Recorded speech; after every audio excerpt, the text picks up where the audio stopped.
great. So welcome everyone to today's Legal Services Trust Fund Commission meeting. I'm going to hand it over to Crystal to do housekeeping. Great. Good afternoon. Welcome committee members, liaisons, and members of the public to the Legal Services Trust Fund Commission meeting. Thank you for joining us. We're using Zoom with the goal to foster a more inclusive environment and effective meeting. If you'd like to comment during the meeting, please use the raise hand feature.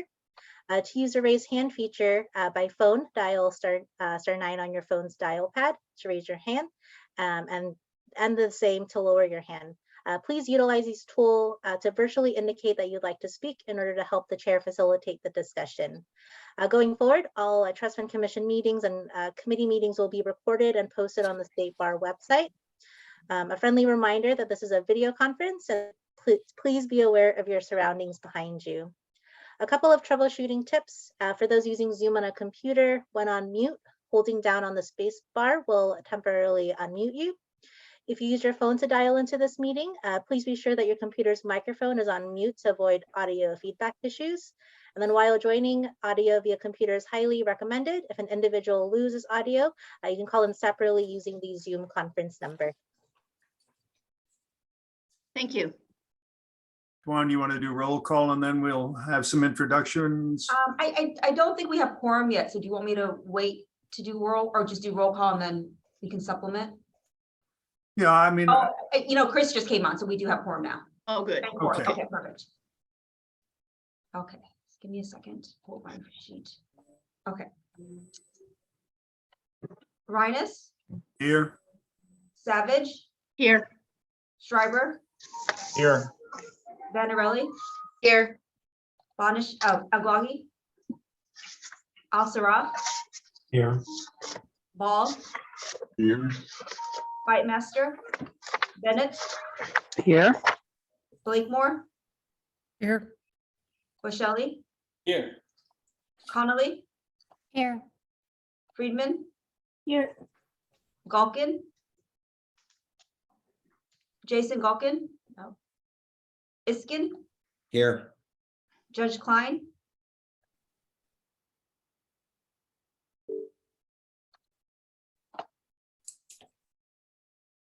Cruz, Here. Lee, Mahoney, Here. Meeker, Judge Jaskell, Here. Crystal, I have 14 members and 1 advisory. Is that what you have? Yes. Roll call? Okay, great. So we have quorum. So let me do liaisons and staff. Selena Copeland. Bonnie, are you on? I thought I saw. Oh, Melanie, are you attending on behalf of Bonnie? Yes, I'm here. Elizabeth, I saw Elizabeth. Hi, Crystal's Juan. here.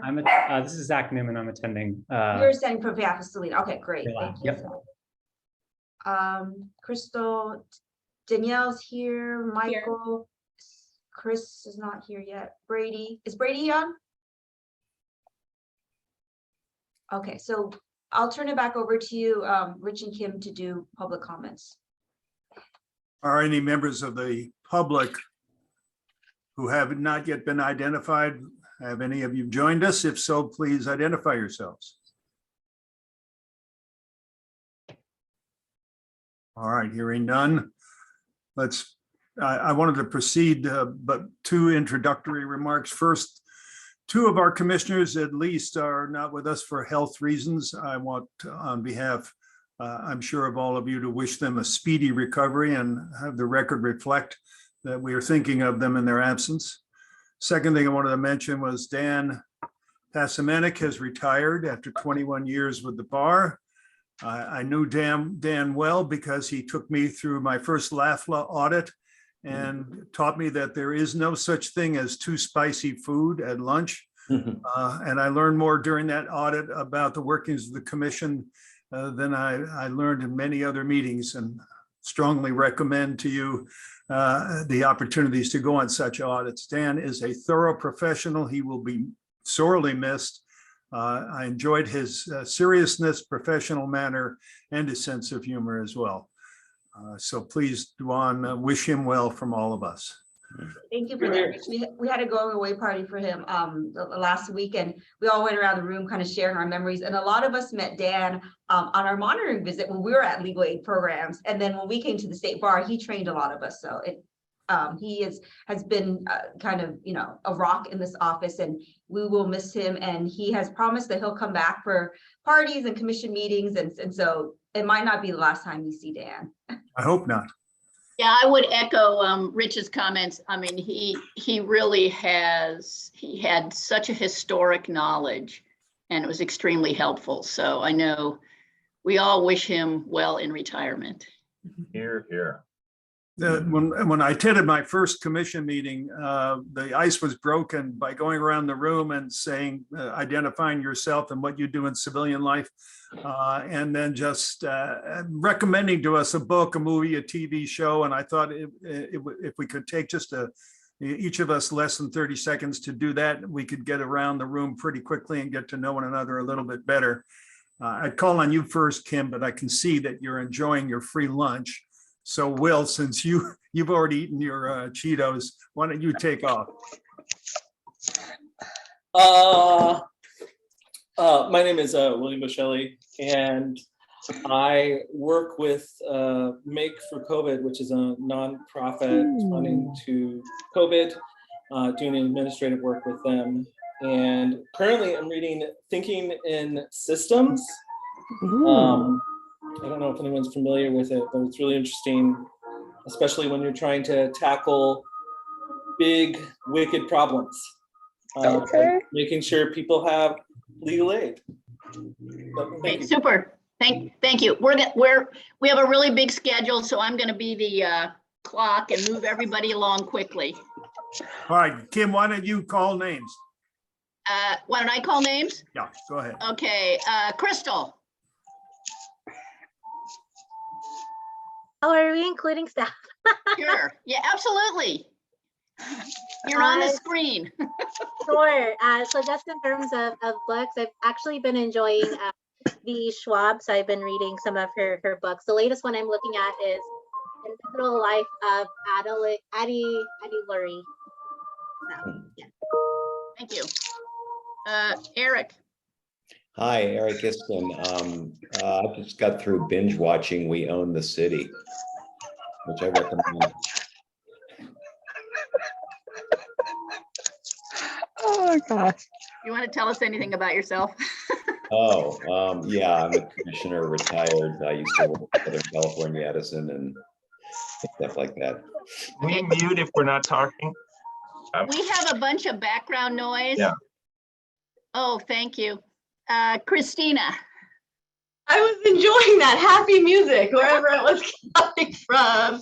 You know, it's a Friday, it's a beautiful day. It was perfect. My name is Christina Vanarelli. I'm a solo practice attorney in Ventura. I've been on the commission for several years and happy to be here today. Catherine. Catherine Blakemore, and the book I most recently read and enjoyed was Things We Lost to the Water. It's a story of a Vietnamese immigrant family that moved to and lived in New Orleans. So highly recommend that. Judge Jaskell. Hi, good afternoon, I guess, everyone. I'm a judge on the LA Superior Court, and I think I'm contributing to this background hum, so I'll switch it off in a second. I've been enjoying Jennifer Egan's latest book, whose title escapes me for the moment, but that's about it. Okay. Okay. Danielle. Hi, everyone. My name is Danielle McCrae. I'm a senior program analyst in the Office of Access and Inclusion, and primarily working on the CalFHA grants that I will present on a little later this afternoon. But a book that I really enjoyed and recommend to people a lot is called Maybe You Should Talk to Someone by Lauren Gottlieb, which is about a therapist going to therapy. And it's just really charming and funny. Amin. Hi, everyone. I'm Al Soroff. I'm an attorney at law firm Lock Lord here in Los Angeles. I just started reading a book that my wife got me called Fuzz: When Nature Breaks the Law, which is supposed to be kind of a humorous but also informative examination of wildlife committing illegal acts over the years and how society has handled that. Thank you. Brady. Hi, everybody. I am Brady Dewar. I am an assistant general counsel in the State Bar's Office of General Counsel, and I am our office's designated support service for the office. I'll try to join you for as many meetings as I can and offer legal advice going into the meetings. And I'm here as a resource for all of you. A book that I read pretty recently, earlier this year, was The Splendid and the Vile by Eric Larson. I've loved almost all of his books to more or less degree, but this one was fantastic. It focused on London and specifically Churchill during the year of the Blitz. And if you're not familiar with him, I think his most famous was probably The Devil in the White City, probably 15 years ago. But he writes, you almost want to call it historical fiction, but it's not. It's history, but written like a novel. Okay, I'll jump in now since Brady mentioned one of my favorite recent books, Splendid and the Vile's terrific. And it does almost feel like fiction the way he writes. So I'm Kim Savage. I'm a co-chair.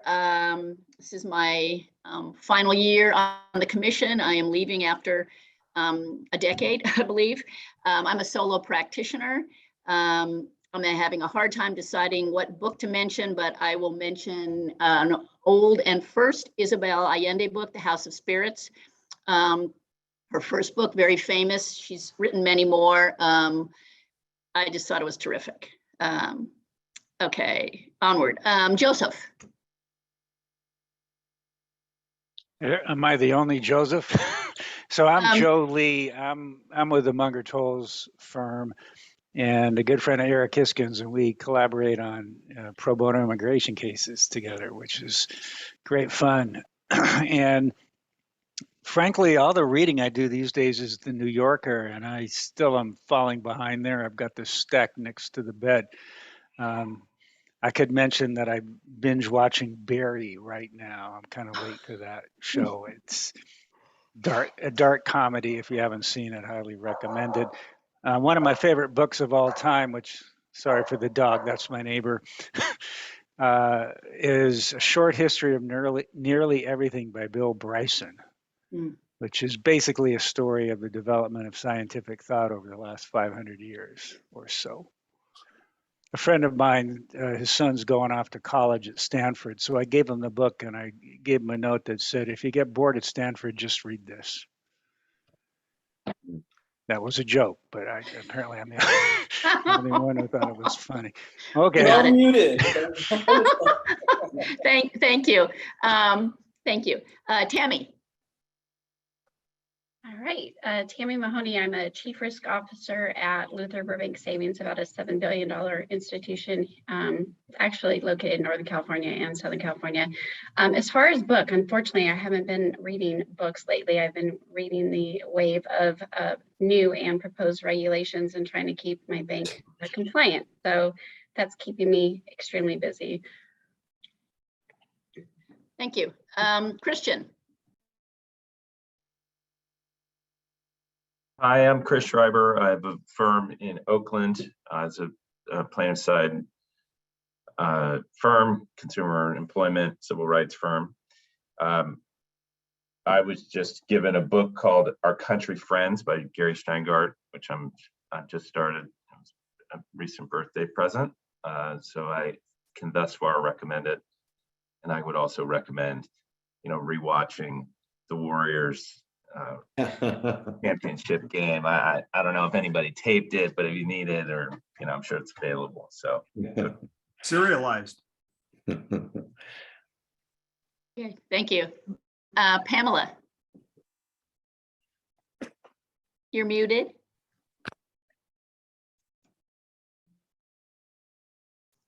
So sorry. So sorry. I am a legal secretary with the city of Los Angeles. I have a little book list. I recently started adult literacy teaching for the city of Ontario with the library. And I gave my student a little short book list. There's a lot on there.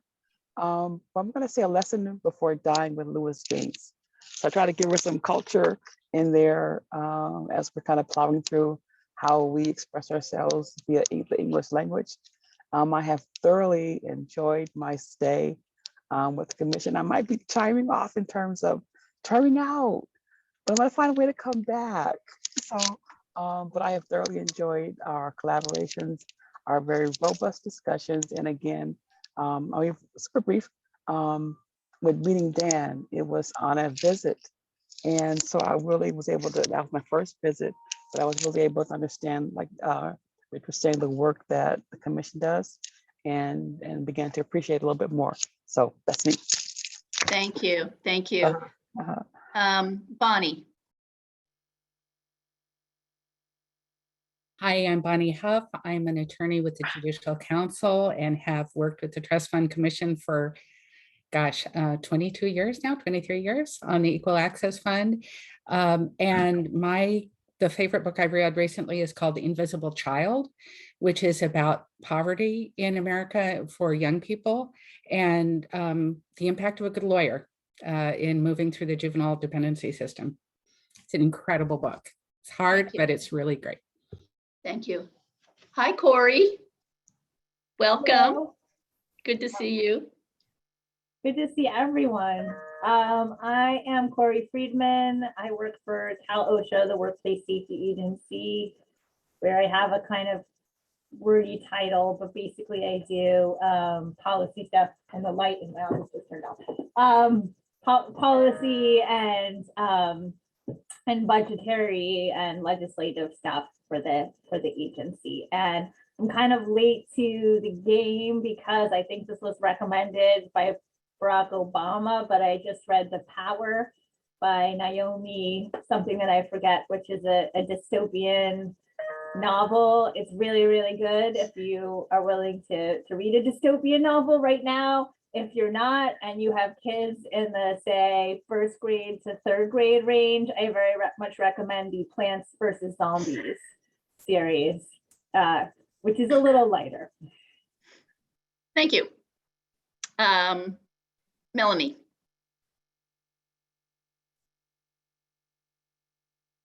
Hi, I'm Melanie Snyder, and I am a supervising attorney at the Judicial Council in the Center for Families, Children, and the Courts, and I work for Bonnie. And I'm reading two books at the same time. And the first is the 1619 Project, which I highly recommend if anybody. I'm a little late. I feel like I should have read this a year ago, but you know, the time happens, whatever. And I really recommend it. And then just to keep myself spiritually grounded and not checking into all the anger that's in this world, I'm also reading a book called Autobiography of a Yogi by a gentleman named Paramahansa Yogananda, which is just wonderful.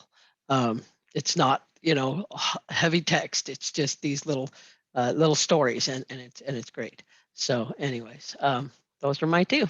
Thank you, Michael.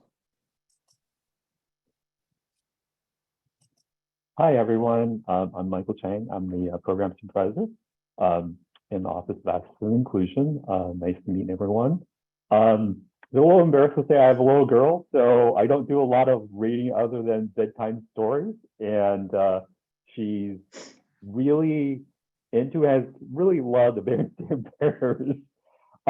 So I've been reading all the Berenstain Bears stories to her over and over and over again. But that's pretty much it. Thank you. Thank you. Erica, I think we missed you. I missed you. Yeah. That's no problem. I am an attorney at the Attorney General's office, and I do corporate fraud work over there. And my recommendations are, I also have a little girl, and we've been watching Bluey a lot. And Bluey is actually very funny for parents too. And so it's one of the few children's shows that I would actually recommend even if you don't have kids. It will give you some insight into what it's like to be a parent sometimes. Anyway, thank you. Thank you.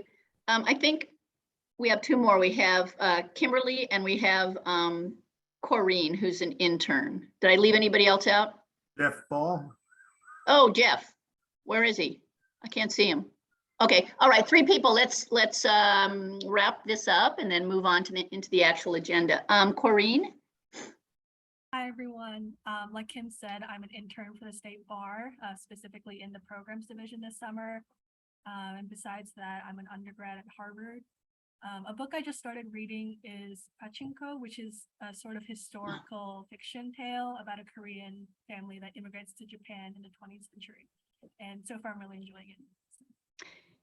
Yeah, I really enjoyed that book, and apparently the TV series on it is terrific. Kimberly.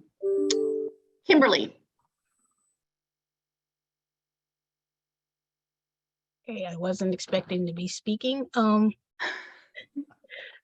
book I've been reading or started back reading is I like James Patterson's books, so I've been reading The President is Missing, which is really interesting. Okay. Jeff, I can't see you, but you're here, I take it?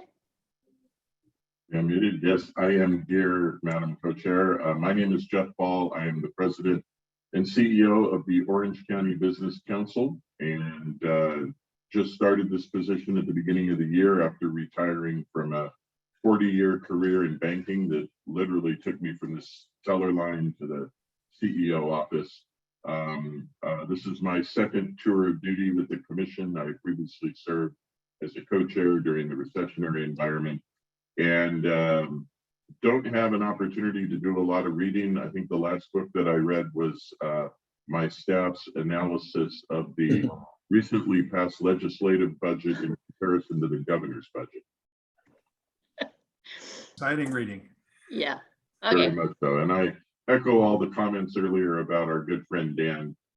Sorry to see him retire, but he was so instrumental to me in my first trip through the commission, and very happy for him in his retirement, but a big loss for us. So thank you. Thank you, everyone. I think we're finished with the icebreaker and we're now ready to move into the consent calendar. Any comments or discussion regarding the meeting summary and action items from March 11th, 2022 meeting? We need an approval on that. So moved. We have a second? Joe Lee will second. Thank you.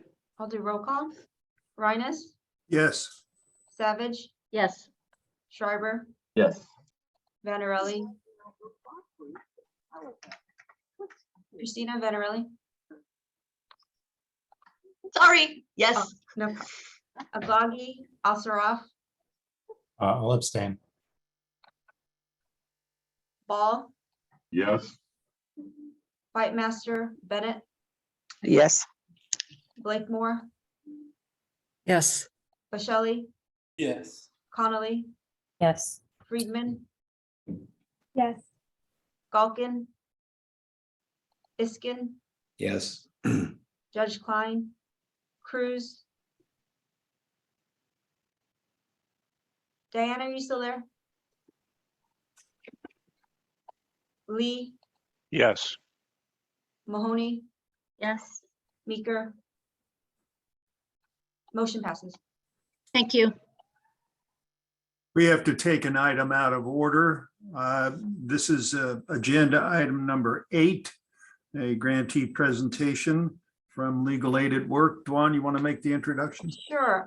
Yeah, we'd like to welcome Joan Graff and Kevin Clune from Legal Aid at Work. Joan is the Executive Director President of Legal Aid at Work, and Kevin is the Vice President of Strategy. Kim, have you been able to promote Kevin and Joan? I'm trying to do that now. Okay. And would you also promote Jessica Carmona? She's also from Legal Aid at Work. Yeah. Great. So I see Kevin. I don't see Joan yet. Oh, I'm here. Oh, there. Okay, there I see you, Joan. Great. And is Jessica? Kim, were you able to Yes. promote Jessica? Okay, great. I see you too, Jessica. Okay, great. Well, welcome. Thank you so much for joining us today and providing kind of an overview of your organization and talking about some of the grants that you receive from the Legal Services Trust Fund Commission. So warm welcomes, and I'll turn over the floor to you, Kevin and Joan. Thank you. Thank you very, very much for having us today. We're very, very pleased to be with you. And as always, very grateful for the funding that you provide to us.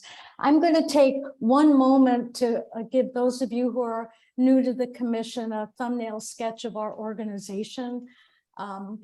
So our organization was founded in 1916. We're 106 years old, and we've been in continuous operation. Which is quite remarkable for a small nonprofit. We have evolved over the times and have consistently responded to emerging issues. Fast forwarding in 1970, the organization received funding from the San Francisco Foundation to establish the Employment Law Center, and that launched our 50+ year commitment to focus on the issue of low-wage worker rights in the workplace. We work in partnership with our clients and with allies and community groups around the state to advance and protect the rights of the communities and clients we serve. We address all issues of employment and labor law that impact low-wage workers, with the exception of workers' comp and ERISA. And we are the only nonprofit in the country that I am aware of that is devoted to the full array of workplace rights. And lastly, we have a very, very broad scope of work. We do direct services, we do litigation, we do a great deal of outreach and community education, as you will hear from Jess. So that's our contribution to low-wage workers in California. Kevin. Great, thanks so much, Joan. So hello to everyone on the commission. I know we've seen many times before, and hi, Brady. We used to work together, so it's nice to see so many people, so many familiar faces. I just wanted to give a brief overview of our current work and kind of tie in some of the information. Let's see, I can share my screen here. Great. If I can figure out how to play it. Great, so hopefully you all can see this. Joan already talked a little bit about our organization, gave you some of the history and our focus on low-wage workers. I think it's sometimes helpful to see here the map of the work that we do. So as Joan mentioned, we were actually originally founded as a legal aid society of San Francisco, and have since really expanded to serving the entire state of California with job-related legal problems. And we do that in large part with really close partnerships with other legal aid providers and other community-based organizations around the state, and a lot of law schools around the state as well, to really be able to provide street-level services in places where we might not currently have a physical office. Just to give you a sense of like the reason why we do this work, a lot of this actually comes from work that you all helped participate in the California Justice Gap Study, which identified that employment-related legal problems are really one of the top 3 most common problems that low-income Californians face. And in addition to being a really high problem, it's a very severe problem. It was highly rated in that study. For example, wage theft costing people an astonishing 22.3% of their income, which is just an astounding amount of money when you consider that a lot of these people are not making very much to begin with. And in the aggregate, costs about $2 billion total to California, to workers in California in lost wages. And that's just wage theft. That's not even all the other things that we deal with. And on the other hand here, and I realize I've reversed the bullet points here a little bit, there are really relatively few providers in the state of California that provide employment-related legal services on the kind of scope that we do, where really you can come in. Joan mentioned we don't, as a general matter, do workers' comp, but even that, when people come into our workers' rights clinics, we do provide advice, counsel, and referrals on workers' compensation issues that we then refer out to other providers who are able to connect low-income Californians with those services. So if you compare us to, for example, traditional like eviction defense providers or immigration services that other legal aid organizations provide. Employment is done by relatively few in the state, which isn't to say there's none, but none do the full scope, and there just aren't as many of them. So we try and step in and really partner with our other, IOLTA providers or qualified legal services program providers and others to really provide that service. I want to just give a brief overview of some of our recent successes to give you, a highlight for the type of work that we've seen, which runs the gamut, as Joan said, from litigation, policy, direct services to everything in between. So we recently recovered $90,000 for a day laborer in Sonoma County who initially just asked for his wages. And then when the employer didn't want to give the wages, the employer threatened to have him deported to call immigration authorities. And when he persisted in his claim, issued death threats against the client. Because this happened to be a construction business, we were able to very quickly amend the original wage claim to add a retaliation claim and actually put a lien on the property and get a very quick settlement that resulted in the employee being paid within just a few months of the initial claim being filed. So as you know, often it's the case that low-wage workers get a judgment on paper that's very hard to enforce. And so we've really been trying to explore innovative strategies to make sure that people actually recover those wages, to make sure that the workers actually are able to advance their own well-being and financial security. On the policy level, we recently were instrumental in passing, as part of a broader coalition, COVID-19 paid sick leave, so that people, when they get sick with COVID and need to stay at home, either to care for themselves or to care for a loved one, have the ability to do that. And importantly, it helps to stem the spread of the virus, because we can make sure that people who are sick and who, for example, work in essential jobs, working in a grocery store, working in a restaurant, something like that, don't feel the need to go to work because they have income when they don't do so. And in addition, very importantly, they have job protection, which means they can't be fired when they go to take that leave within the limits of the program.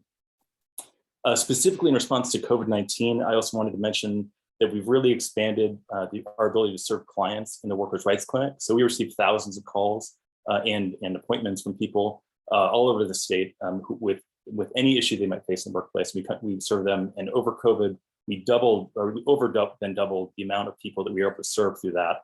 And in addition, one of the biggest problems that we've been seeing in the Workers' Rights Clinic has to do with unemployment insurance, which is one of the most important social safety nets that we have in the state, because it provides really quick cash compensation to people before they kind of fall over the edge and lose a house, lose a job, lose contact with the employment market and things like that. So it's been very, very important. And we recently applied for and received a grant from the Homeless Prevention Fund to hire a full-time staff attorney to work solely on unemployment insurance related issues. And while we can't do policy work there, he's been instrumental in working with the Employment Development Department to help really elevate the kind of legal problems that we're seeing on a systemic basis and get those resolved as quickly as possible, rather than having people's calls go unanswered, as too often happens with the Employment Development Department. We also recently did a pilot as part of our racial economic justice program to help people, formerly incarcerated job seekers, get a fair chance at a job. There are very strong protections now in California, thanks in large part to the work of some of the staff attorneys in our office and with coalition partners as well, to make sure that there are certain procedures people have to go through when they conduct background checks or when they want to get criminal record history of someone. And so this pilot program involved us really doing a digital search for job postings that had things that were facially illegal in California, things like, must pass background check, cannot have criminal record, and then followed up with the employers that had those postings and notified them of their lack of compliance, kind of got them to turn things around before we actually engaged in any kind of litigation. As you can imagine, in a digital world, it resulted in finding a lot of violations. And the program was so successful that the DFEH, the California Department of Fair Employment and Housing, replicated that program and took it statewide. So it was a good example of where we were able to incubate a program and then have that go further on. And in addition, I also want to point out that the racial economic justice program there, a lot of that work is also funded by Homelessness Prevention Grant, dealing with the fact that formerly incarcerated folks are something like 10 times more likely than a member of the general population to become homeless. We also are working as part of the Safety Net for All Coalition to create an unemployment-like insurance fund for undocumented workers who are currently excluded from the program due to their undocumented status. And again, unemployment insurance is such a lifeline benefit, such a key pivotal time in people's in people's existence, where they're really, right on the edge of becoming homeless or becoming, or just really just becoming disconnected for a very long time from the employment market. It's a really crucial thing to have for those undocumented workers who represent a very significant portion of our California labor force. And then finally, also with HP funds, we launched the successful launch of our Central Valley program, which Jess, my colleague Jess, will tell you about in just a moment. But really focusing on the intersection of people who are experiencing housing crises, especially undocumented workers in the Central Valley, and connecting those people when they need help with housing related issues with a way to make sure that they have access to funds that are related to their job to pay the rent, to continue to earn a living and support their families and communities. So Jess, I will let you take it from here. Sounds great. Thank you so much. And hi to everyone. It's so good to see familiar faces of just working with the Bar Association last year was really fun.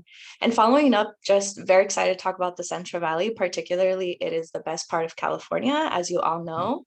And again, our Central Valley Workers Project covers 420 miles radius. So one of the ways we've been able to successfully really support folks from San Joaquin County all the way down to Kern County has been with our helpline. So this is a helpline hotline where callers call, and very, very awesome being able to help workers of any language has been really exciting. And particularly, we've been successful in collaboration. So as you know, the Central Valley does not have the sufficient legal services it needs. So we've been able to be successful by collaborating with Project Sentinel around housing issues and providing presentations where folks can get wraparound service, whether it's mental health or housing. We do have an upcoming really cool in-person clinic with Little Manila Rising and Empowering Marginalization Communities, where we're really talking about the housing memo that's being lifted in San Joaquin County, but then being able to provide folks about how do they have rights in the workplace to be able to keep their jobs. So that has been a really awesome way collaboration where we've been successful.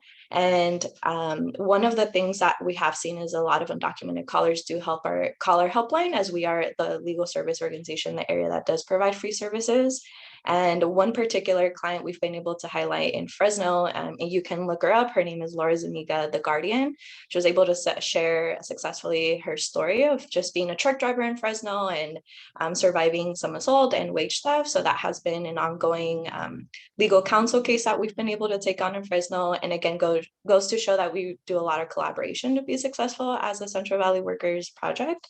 And I would really say that it's very critical to work with one another in this area, as clients have been really successful in getting some services. And I would say one way we're doing preventive care is not just providing legal information, advice, representation, or helping folks with litigation, but it has also been giving clients just the empowerment they need around issues. So we've done a lot of referrals to whether food, mental health services, as clients who are calling our helpline don't just need one type of support, then you have multi-issues. So that would be really different need as compared to the area or other parts with their legal clinics. So yeah, I don't know if there's any questions, but I would also really encourage you to check out that article in The Guardian by Lauren Zuniga, who was really brave to share her story. Thank you very much. I appreciate it, Joan and Kevin, Jessica. I wonder if anyone has a question for any of our guests. Can I just leave you with a couple of observations? One, I'd like to just leave you with some of the challenges that we're facing as we're doing this really important work. One is, as you all know, inflation has really been a terrible issue for all of us, but particularly the clients we represent. It also has influenced and affected hiring. We are experiencing real challenges in filling positions in our organization. And I think that is the case for organizations around the state. And one of the challenges we face is not being able to pay people enough to absorb the cost of living as it continues to increase. And that's a real issue for us.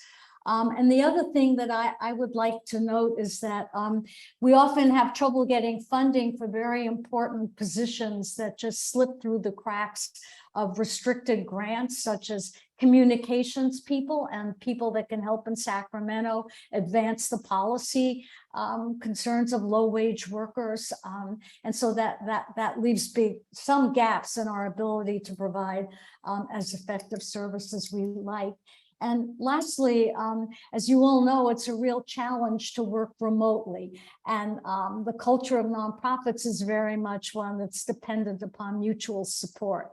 And having been out of our offices for 2.5 years and trying to figure ways of coming back and how to do that and how to rebuild and strengthen the culture to continue to support people who are doing this work in partnership with us is another challenge that we're facing.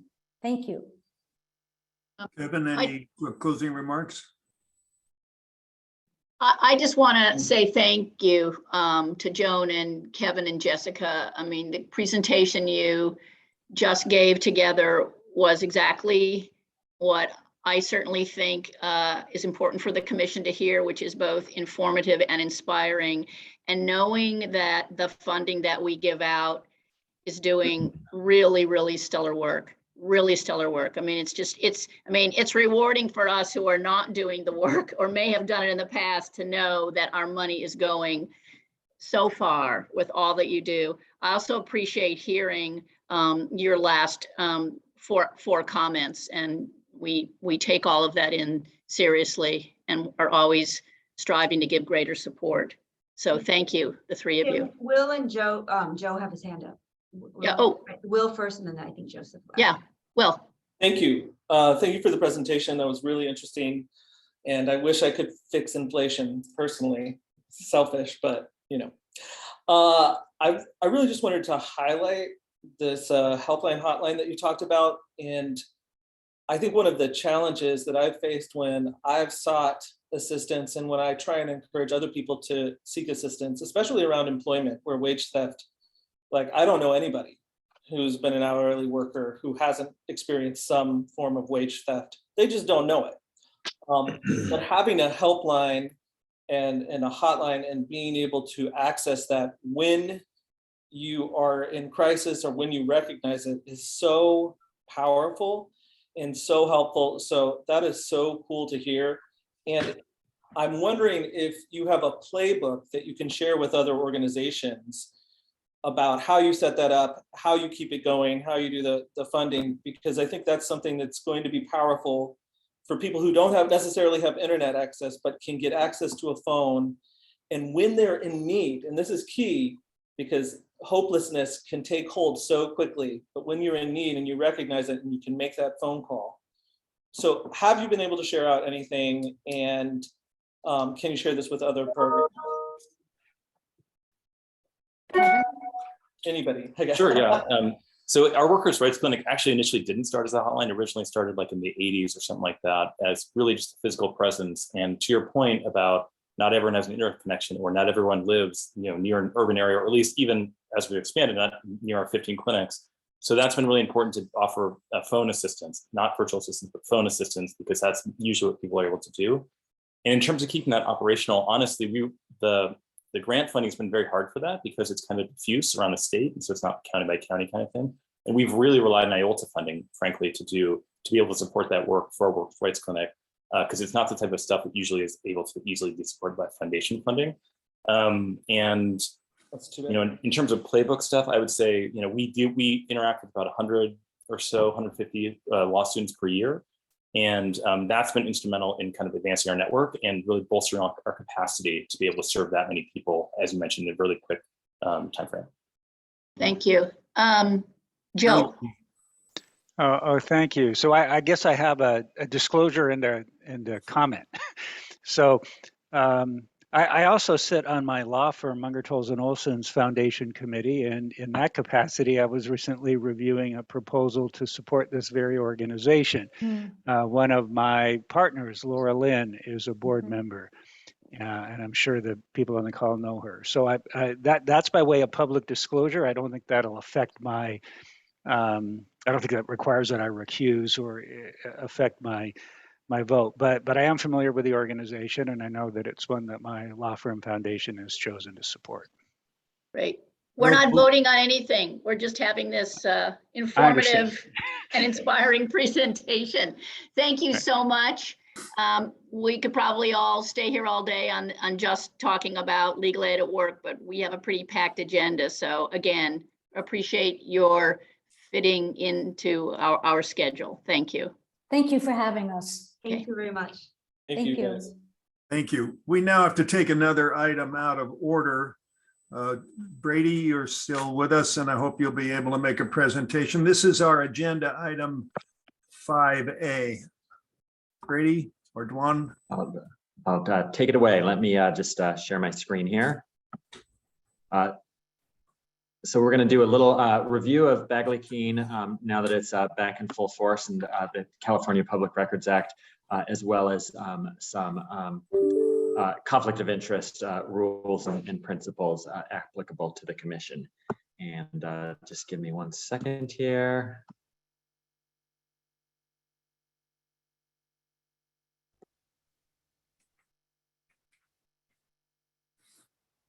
Oh, start at the beginning.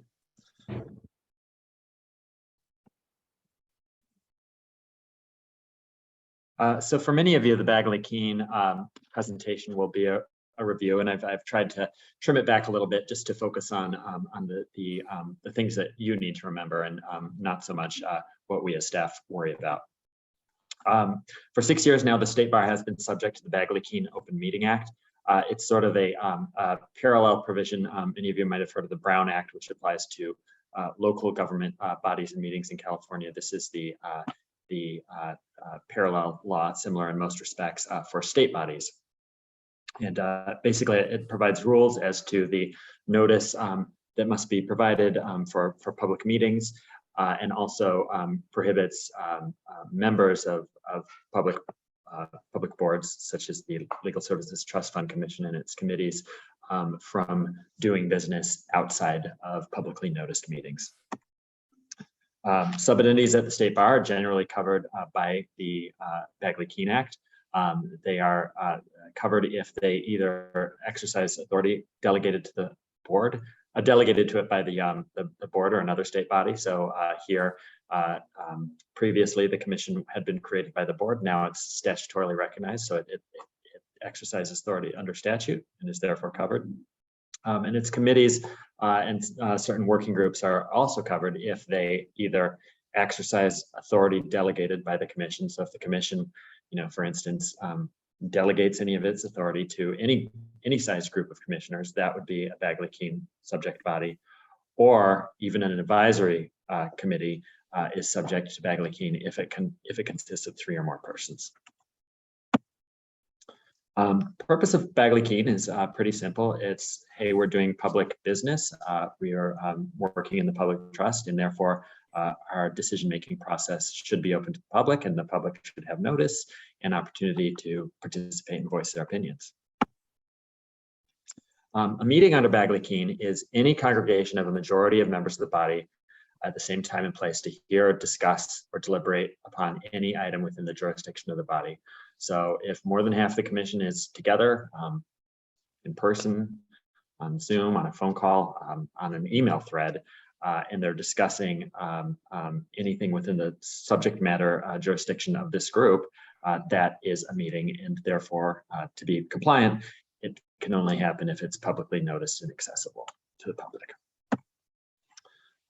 As I mentioned, it doesn't have to occur in one place. It could be Zoom, a phone call, or even a series of phone calls or meetings. Materials distributed to meeting must be made publicly available. It's Bagley-Keene provision. And there are some special rules for teleconference meetings, including Zoom meetings. If there is a teleconference meeting, first of all, every member of the commission needs to notice their location. And it needs to be in a publicly accessible place. So that could be your office, your home, if you're willing to make it open, any State Bar office, and it needs to be noticed in advance. That's probably the biggest change.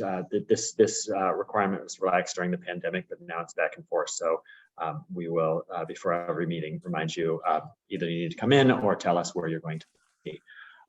The other variation for teleconference meetings, which is really any meeting where we're not all in person in one place, is that votes must be taken by roll call. So no ayes, shows of hands, anything like that. A teleconference meeting is a teleconference meeting if anybody is not present and is joining electronically in any form. The Bagley-Keene Act also provides for public comment. A state body such as the commission or its committees must provide an opportunity for the members of the public to directly address the body on each open session agenda item, either before all at once at the beginning of the meeting, which is how we usually do it, or at the discretion of the chair, you can do it before each item. The state body and generally at the state bar, this is in the discretion of the chair, may adopt reasonable regulations to govern public comment. That can include limiting the total time for comment or limiting individual time. Generally, we don't have huge numbers of commenters here, so we generally stick to a 3-minute per commenter rule. Communications over social media, just like when everybody's conversing over email, can become a meeting if again more than half of a committee or the entire commission is discussing something. So while we certainly encourage everybody associated with the state bar to share news about what we're doing, you need to be careful amongst yourselves about commenting or even liking each other's posts and getting into any sort of substantive discussion rather than just a one way to the public is fine, but once you start discussing things with each other, that's where risk lies. Remedies and enforcement, they can go all the way up to criminal action for willful violations. I don't know that that's it's very rare, but the biggest concern is that a decision reached at a meeting that violates Bagley-Keene is subject to being overturned.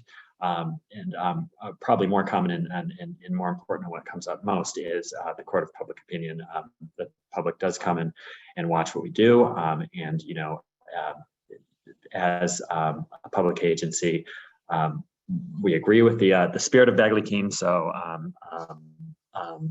ensuring public participation is so I don't want to focus too much on the remedies enforcement, rather just comment that that there are important policies served, so we try our best to comply. If we want to get real lawyerly about it, there are defenses. Substantial compliance is sufficient to defend against a charge with Bagley-Keene enforcement, but again, we try for full compliance. Somewhat related is the California Public Records Act. They intersect in that all of our meeting materials must be made public under Bagley-Keene. Under the California Public Records Act, all documents subject to certain exceptions created by the public agency are subject to production to the public upon request. A public record is any writing containing information relating to the conduct of the public's business, prepared, owned, used, or retained by any state or local agency, regardless of physical form or characteristics. And under the CPRA, any person, whether a resident of California or not, whether a natural person or a corporation, can make a request. So it's pretty broad. As far as what you need to know about the CPRA, it's that any of your communications, including emails and text messages about commission business, are potentially disclosable under the Public Records Act. And that could include documents stored on personal devices.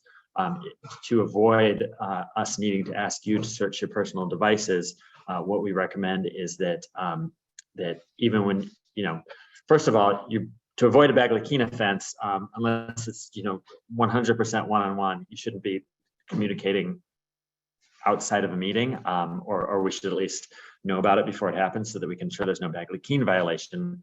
But even if you are doing that,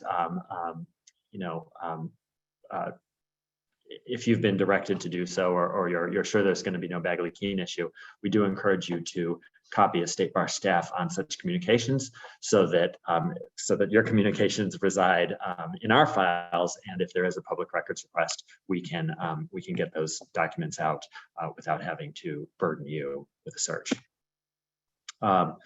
Tips in general for CPRA and Bagley-Keene compliance is always be careful when emailing and texting about State Bar business. It may later be deemed a public record, subject to production.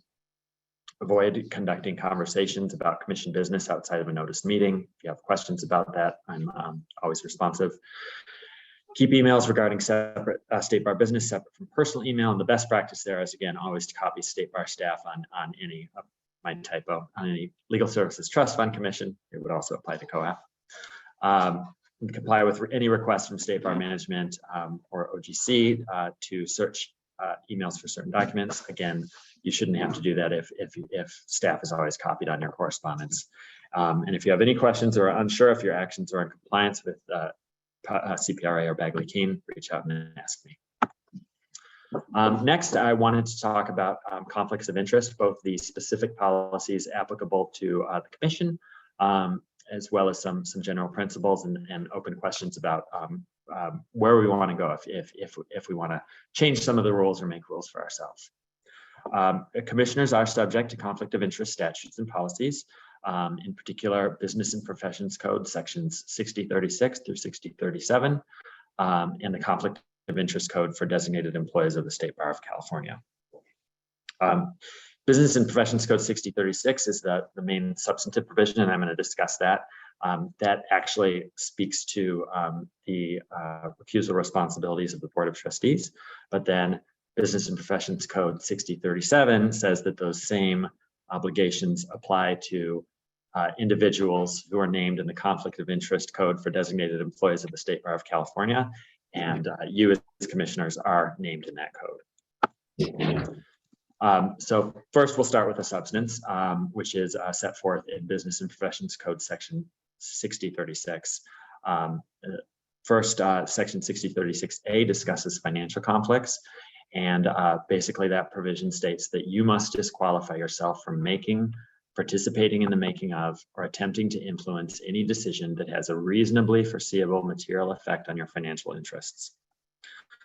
Your financial interests include any sources of income of greater than $500 in the previous year, any source of gifts, any indirect or direct interests in business entities or investments or real property.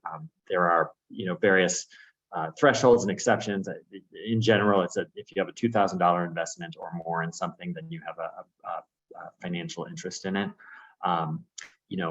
To be honest here, because by statute, none of you are allowed to be employees of our grantees or independent contractors of our grantees, and because our grantees are nonprofits, and I don't believe any of you have investments in them, this likely doesn't apply to most of you in a real sense, but it is something to be aware of and to let us know if you think you might have a financial interest in an entity or a person that might be affected by one of our decisions. What does come up, however, is the personal conflict prong. That is set forth in Business and Professions Code section 6036B. Under that, you need to recuse yourself from any decision when you have a personal non-financial interest that prevents you from applying disinterested skill and undivided loyalty to the State Bar, including the Commission, in making or participating in the making of decisions. Now, this is sort of written as a subjective standard. It says, hey, you only need to disqualify yourself if you think you would be prevented from being impartial. However, out of an abundance of caution and to avoid appearances of conflict, we apply more of an objective standard. So for that reason, under this prong, we ask if you are a board member of one of our grantees or potential grantees that you recuse yourself from any decisions directly affecting that grantee. So for instance, eligibility, if you're on the board or recently served on the board or have a close relationship with a grantee, we'd ask you to recuse yourself from the vote as to that particular grantee. Because obviously as a board member, you have an interest in the well-being, a personal interest in the well-being of that organization. So as I said, a commissioner that serves as a board member for a grantee would have a personal conflict necessitating recusal from commission decisions affecting that grantee. And a commissioner with a past relationship with a grantee or a close personal relationship with employees of a grantee would also likely have a personal conflict. And if you have a relationship or past relationship and you're not sure whether you should recuse yourself from decisions pertaining to that entity, I'd encourage you to reach out and discuss it with me.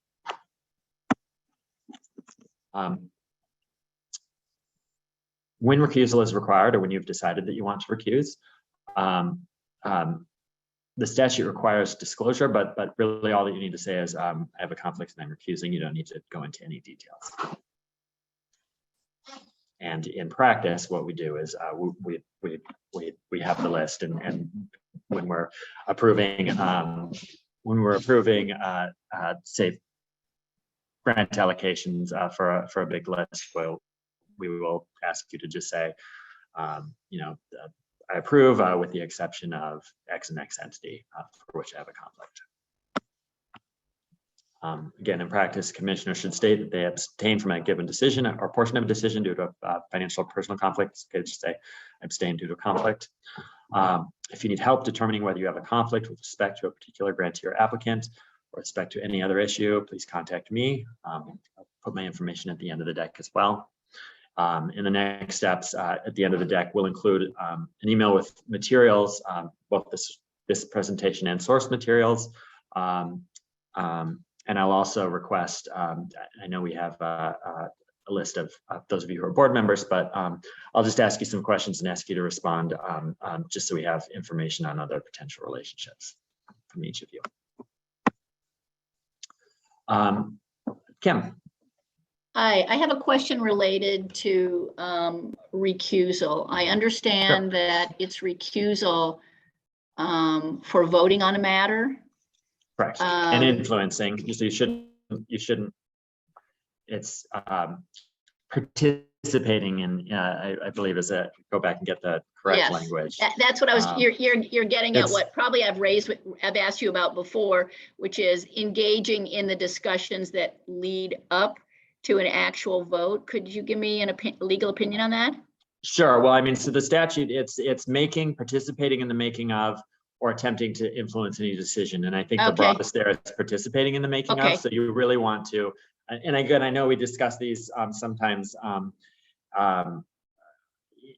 in the, we discuss things broadly and might not discuss individual. So I think that, it's, when I know about the conflict, I'm listening for it, but I think that you are in practice when we're going to vote for the entire allocation. I think it's okay, even if you have a small conflict, have a conflict with one of them, to discuss generally, as long as you don't get into any discussion about your conflicted organization particularly.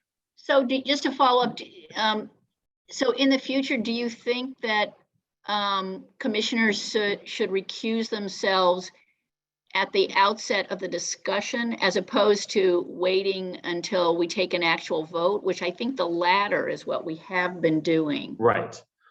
Well, because I mean, it's a bit, whether you're participating in the making of the decision with respect to your organization, it's really going to depend on the comment you make. I mean, I think we certainly could. I think that might actually be a sort of a best practice to take, that when we have a decision, I think that would be a good idea. I don't think it's required, because I think the violation is going to come if somebody starts saying, let's talk about a discretionary grant instead. But, I think, I agree with staff's recommendations, particularly, about X organization. I have a hard time imagining it happening, but I think that, both for, again, these are public meetings, so to illustrate that we're taking this seriously, I think saying so at the outset could be effective. Okay, thank you. And I will start doing that.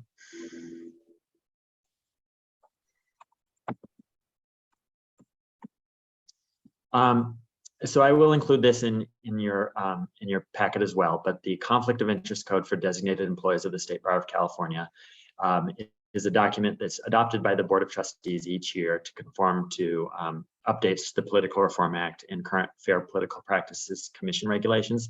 And those change every year. The threshold at which income requires recusal might change as inflation occurs.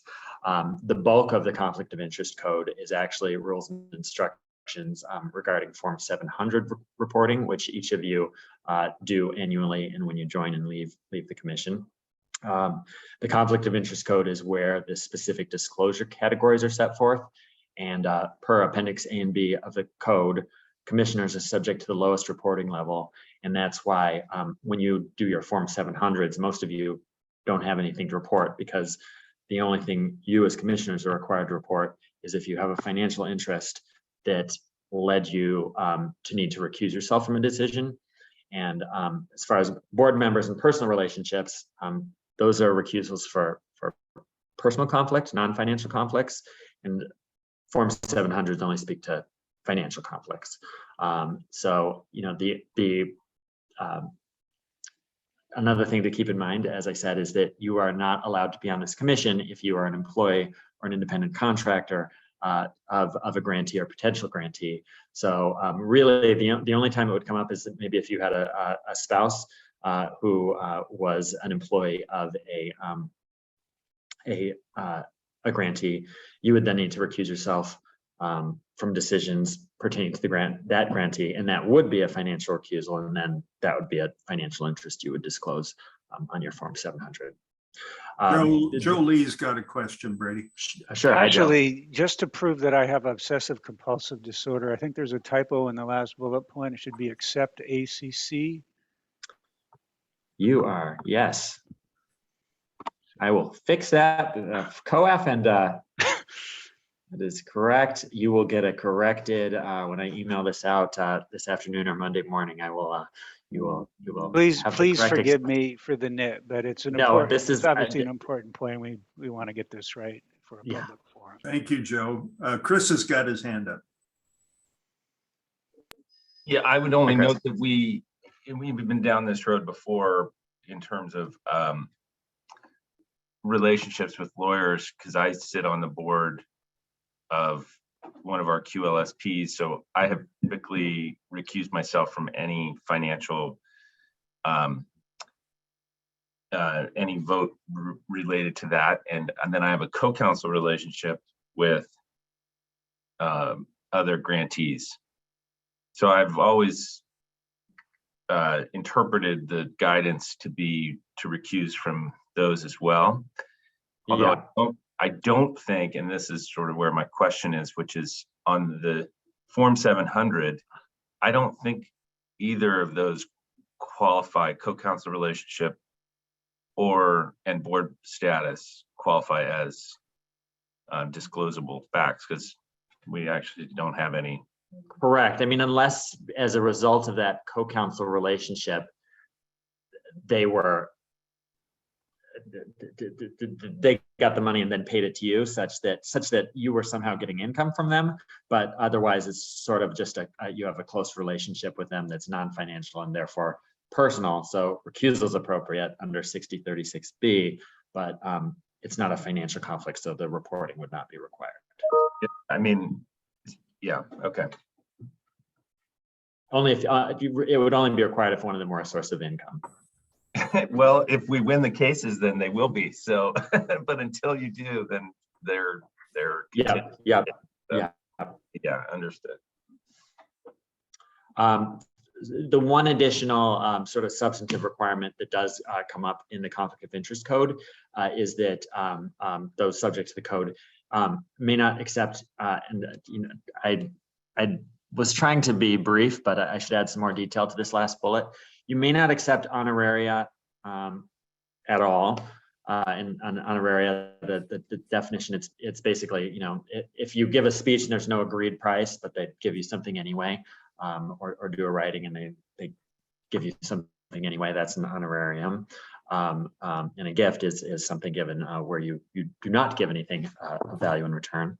But you may not accept honorary or gifts totaling $500 or more in a calendar year if you would then need to disclose that source on your Form 700.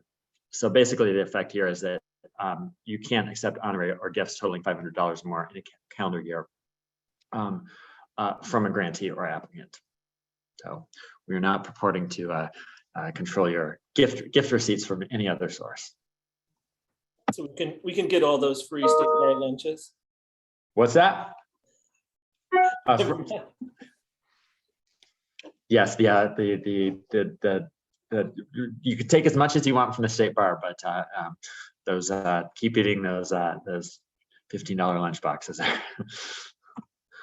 I've referenced before a few times, and this sort of narrows at least the financial conflicts that we might face. But there is, it was previously only in state bar rule and now is in statute, that no employer independent contractor acting as a consultant to a potential recipient of legal services trust fund grants shall be appointed to the Legal Services Trust Fund Commission. And all commissioners shall be designated employees under the Conflict of Interest Code of the State Bar. This is from Business and Professions Code 6210.5B2, which is the new provision of the State Bar Act, which defines the appointment and the authority of the commission. Super. There are some areas that these conflict of interest provisions don't cover. For instance, commissioners may serve on the board of directors of grantees or potential grantees. This was an issue that we looked at several years ago with the Appendix I process.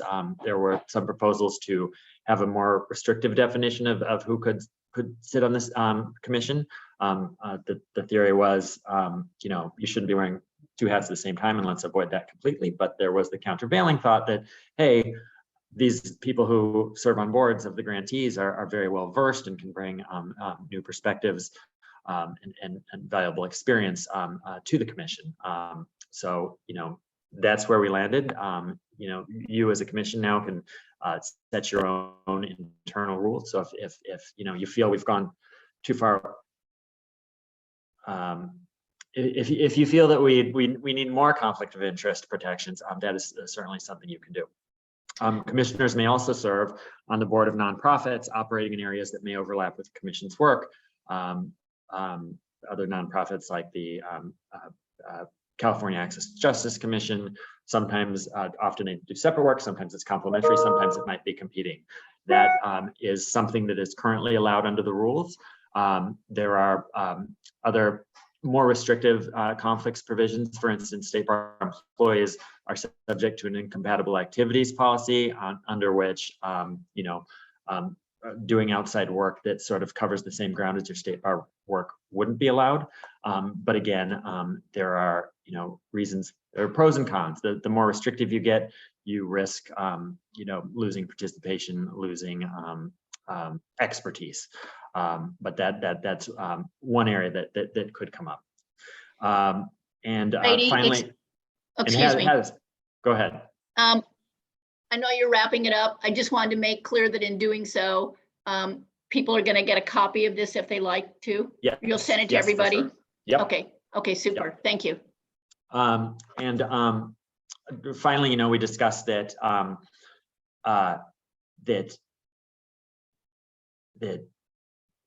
commissioners are not allowed to be independent contractors or employees of grantees, but our rules don't prohibit members of commissioners' households from being so employed.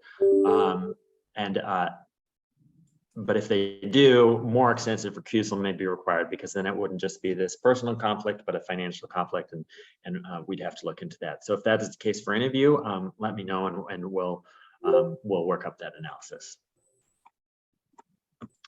I also wanted to, was asked by some of you to discuss, essentially, it is still the state bar that makes the grants, but you now, under the new provisions of the State Bar Act, have more independence in making the decision about who gets grants and the rules for getting grants. As a decision maker, there is a risk always that people will be disappointed and you can get sued. So I wanted to just talk about some of the protections that we have in the eventuality that that happens. First of all, the State Bar is the most likely party to be sued in any challenge to LSTFC decisions, despite its independent authority in terms of decision making within the State Bar. The LSTFC is not itself an independent legal entity that could be sued. It's not the contracting party, so the State Bar is still going to be the natural party to which someone disappointed is going to turn. The State Bar chiefly is the contracting party that enters into all the grant agreements. So this is partly why the Board of Trustees, pursuant to statute, may still reverse or modify grant decisions and overrule rule changes passed by the Commission if it makes a finding in writing that the award violates legal services trust fund rules or a statutory fiduciary legal obligation of the State Bar. That said, plaintiffs can do what they want, and any of you could be named individually in a suit. In the case that that happens, the State Bar is generally obligated to defend and indemnify employees, which is defined to include volunteers, when they are acting within the scope of their employment, so long as they are acting in good faith. There's some other exceptions, but as long as you're acting in good faith, if the claim is about something that the Commission is doing in its normal course of work, then that is going to be covered. If you go out on your own and punch somebody in the face after a meeting, we might argue that that's not covered. Most adverse awards related to the LSTFC, and going back at least 20 years, there haven't been any. We've settled all the disputes. They would generally result in orders to fund a grantee. That's what most disputes are over, and they'd therefore be paid out of grant funds or reserves. So they're not even really going to be damages. In the event that there are damages, however, the State Bar does maintain D&O insurance coverage. We've got a $5 million policy. It's $5 million per claim in aggregate, as well as a $2.5 million excess policy, and that covers, again, subject to the similar good faith within the scope of employment exceptions, that covers our volunteers as well. Substantively, the State Bar does have many defenses, would have many defenses to any challenges to the LSTFC decisions. First of all, part of why I'm here is to avoid these disputes, and hopefully I do my job. To the extent that it's a dispute with a grantee, a current grantee, our contracts are pretty protective. Specifically, they disclaim any responsibility at the outset, at least, from providing grantees with a specific amount of money by a specific date. And the reason for that is, we don't have our funds until we have our funds, and anything can happen. So the contracts provide a lot of defenses, and then there are also a lot of statutory immunities. The two that are most important in this realm are that public employees, including volunteers, are not liable for any of their acts of discretion. It's Government Code Section 820.2. Except as otherwise provided by statute, and there's no big exceptions there. A public employee is not liable for an injury resulting from his act or omission, where the act or omission was the result of the exercise in the discretion vested in him, whether or not such discretion be abused. So that's going to cover all of our funding decisions on our discretionary grants, as well as even on the IOLTA grants. Most of the places where we're making the decisions are where there's some discretion. Hey, is this qualifying expenditure? We have some discretion within the rules. That would be a primary defense. Another area where I think we would be, where if a dispute were to arise, it would be most likely to arise in termination proceedings, where we institute proceedings, which would go through the State Bar Court before going to any litigation against any grantee for violating the rules. And there is a specific government code provision which addresses that. And that is that a public employee is not liable for injury caused by his instituting or prosecuting any judicial or key administrative proceeding within the scope of his employment, even if he acts maliciously and without probable cause. So to the extent that there is any claim based on our initiating termination proceedings under the rules, we are likely to be immune to those claims. So I know that's a lot of information all at once, some review, some perhaps not. So I will circulate this presentation with some corrections and the key authorities I've discussed on Monday, probably realistically. And I will also ask for disclosure. I know we know who's board members, but just so I have it all in one place in any other relationships you can think of with grantees or potential grantees. I'll take some questions now, but as always, feel free to email me or call me at any time. So Brady, that was terrific. And it was a lot of information to absorb. And I think it's going to be great that we'll get it. I would say I hate to cut it short. I would say we have time for like one question. And then the rest, I would say, should go directly to Brady. Yeah, I don't have a question, just a comment to say thank you that for new commissioners, that was very helpful to go through. So I appreciate it. Thank you, Tammy. That was great. Well, thank you. On to the business. Thank you. Thank you. The first item of business that we can turn to now, Kim, is item 4 on your agenda. An update on grants administration, and for that we'll turn it over to Dwan and Elizabeth. Hi, everyone. So Elizabeth and I are going to cut this update pretty short because we're running behind on schedule.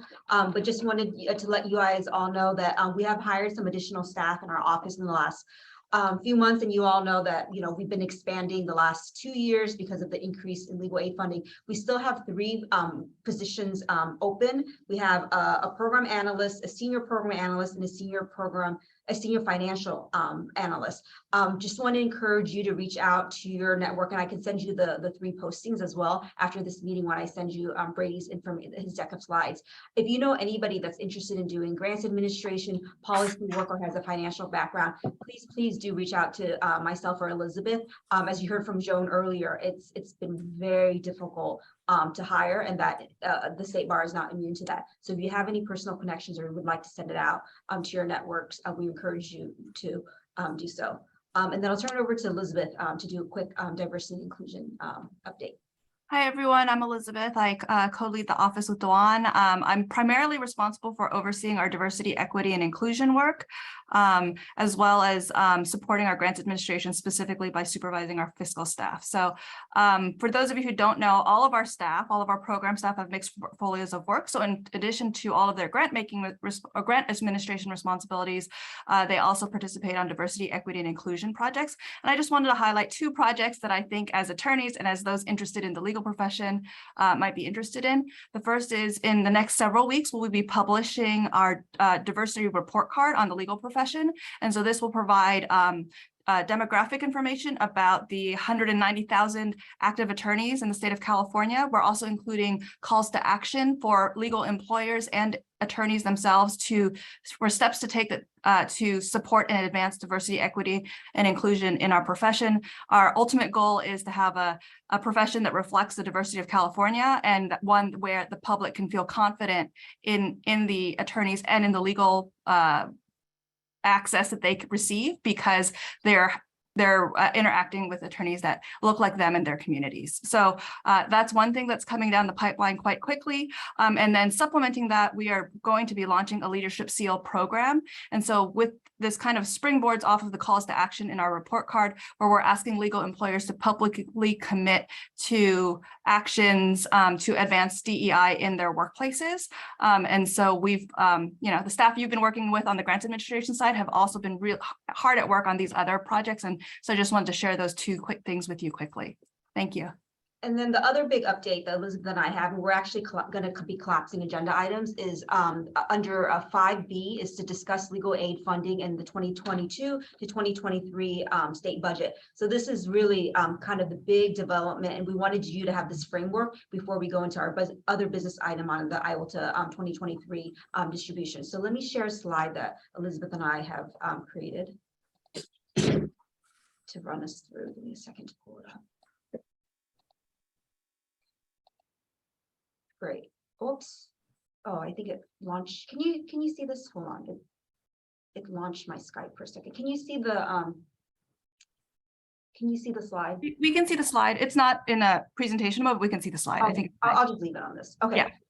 So I believe it was last week, the Assembly and the Senate released a joint budget proposal for the 2022 to 2023 budget. And this is where we usually go to see if any of our legal aid funding is being kind of advanced to the governor. So really, really great news on the Equal Access Fund site. And as you for the new commissioners, we do for our Equal Access funds, it goes through the Judicial Council. It's a line item on the court budget that goes to the Judicial Council, and the Judicial Council contracts with the state bar to distribute these funds. So really great news that the EF, the standard EF, which is the Equal Access Fund grants that goes out 90% through formula and other 10% as partnership. We're going to get a distribution of the same standard distribution of 35.39 million. Last year there was a one-time increase, and that's why that number last year was very large. I believe it was about 80 something million dollars. We're back now to 35 million. There's also a $5 million for innovation and technology grants, and this is not administered by the Legal Services Trust Fund Commission. This is administered by the California Access to Justice Commission. Then there's new money. There's $15 million for consumer debt legal assistance that will go through the Legal Services Trust Fund Commission. This will be it's supposed to be expended or encumbered through December 31st, 2025. So it's going to be a 3-year grant. This is something that I have elevated to the co-chairs, Rich and Kim, to see how we want to kind of administer this. It's not explicit in the statute when it should be distributed. However, we'd like to aim for a January 1st distribution. If we lag on it, then we cut into kind of the 3-year time. So with the January 1st distribution, we're gonna have to get the RFP out, do the scoring rubric in the next few months. So to kind of speed up that process, Rich and Kim would like to have the consumer debt money run through the executive committee. We don't need a motion on that. The executive committee won't decide on that. It'll go to the full board, to the full commission to make the ultimate determination, but they'll work on the grants and they'll bring forward to you all a recommendation. So the staff has already begun. I mean, this literally hit last week, but our OA&I staff have already started to work on this, sketching out a timeline, thinking through kind of staffing and what we need to do to kind of get these grants out the door quickly. We also have a $30 million additional homelessness prevention money. So really, really great. This is going to be the 4th iteration of HP funds. This money will run through, we already have an HP committee, so it'll go through the HP committee. Chris McConkey in our office is the staff lead on that, and Jim Meeker is the chair. So the two of them will be working together to kind of prepare a timeline and present that to their committee very quickly. So consumer debt and homelessness prevention, they're going to be on the same track. We're trying to stagger it somewhat, but they really are on the same track because we're striving for a January 1st distribution for both of those both of that source of funding.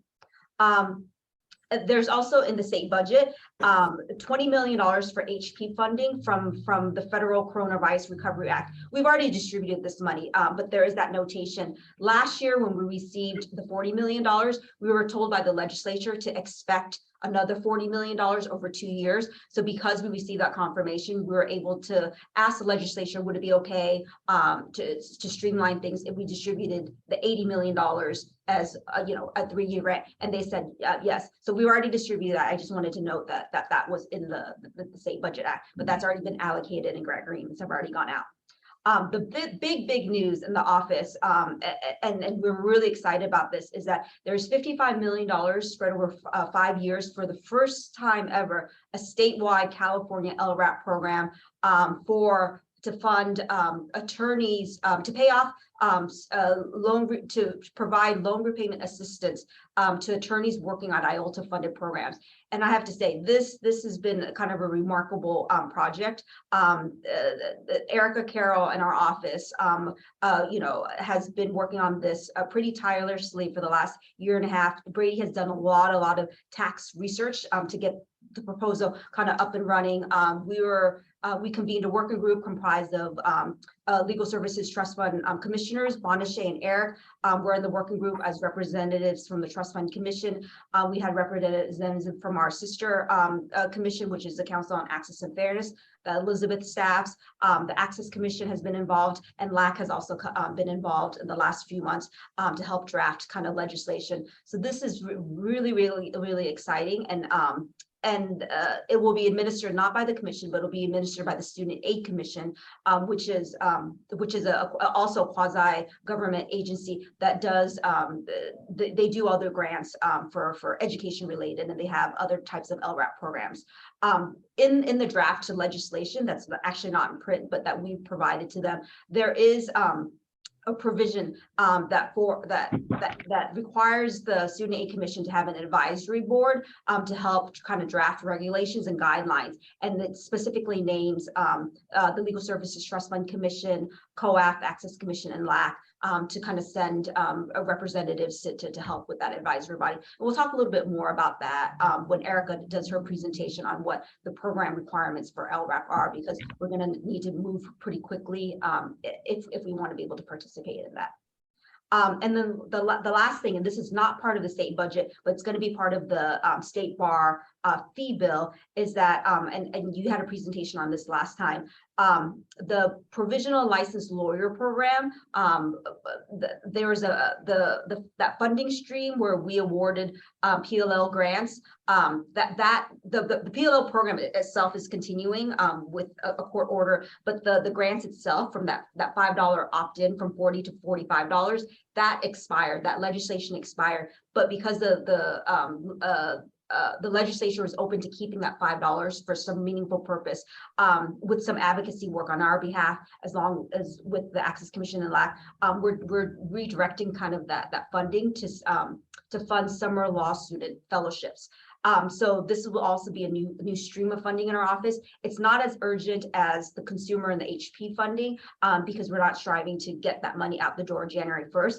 That will be hopefully for summer fellowships that will begin next summer, 2023. So we have a little bit of time. Elizabeth's going to be overseeing that project, and she's probably not going to start working on that until later this year, but we will need kind of commission involvement in terms of like program requirements and application and how do we select these fellows later on this year. So we'll talk more about that perhaps either at the August meeting or the November meeting. This is all really great news. As you can see, it's a substantial increase in terms of kind of the pot of legal aid funding. So I know that's a lot of information. That's why we try to create the slide for you. Rich, did you have a comment? Yeah, I just wanted for clarification purposes, not all this funding will be the subject of grants in 2022. These are grants to be made over a period of time, and this is all in addition to our standard IOLTA grant making. So commissioners should understand that this is additional work to be done by staff, and in effect reflects, I think, the good work that's been done before and the reputation of our staff and its ability to make these grants. Yeah, thank you for that clarification. So the state budget isn't aligned with our grant calendar. We're in a calendar year, right? We distribute grants generally from usually January to December. The state budget is on June to June, so this is quite aligned. But yeah, Rich is right. For these grants, which we're trying to launch January 1st, 2023. So we have about a 6-month runway to get the funding out, which means there's one thing I'm going to need to ask is we're going to need to ask to add one commission meeting in December to kind of approve this consumer debt legal assistance money and HP4 money. We could try to do it in November, but it would be a real hardship, I think, for the respective committees. So I would like to ask you if you're willing to add a December meeting. Pamela, I see Pam Bennett's hand up. Hi, my quick question is, will the, will the public go to the HUD website or the State Bar website to find out about these funds?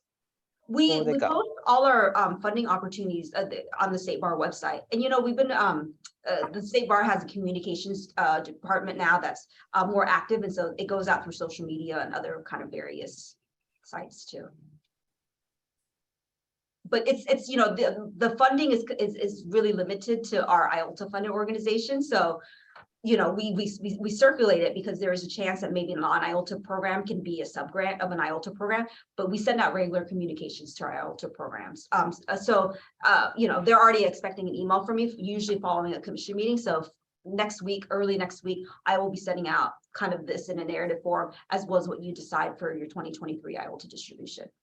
So we're regularly in contact with our All right, any questions for Dwan on that subject? If not, we'll move on to a report on the 2021 annual audit. Great. So just Michael and I are going to provide a quick update. So the State Bar has always been subject to a few audits every year. A few years ago, there was a statutory change that required the Legal Services Trust Fund program to be audited itself as part of the State Bar audit.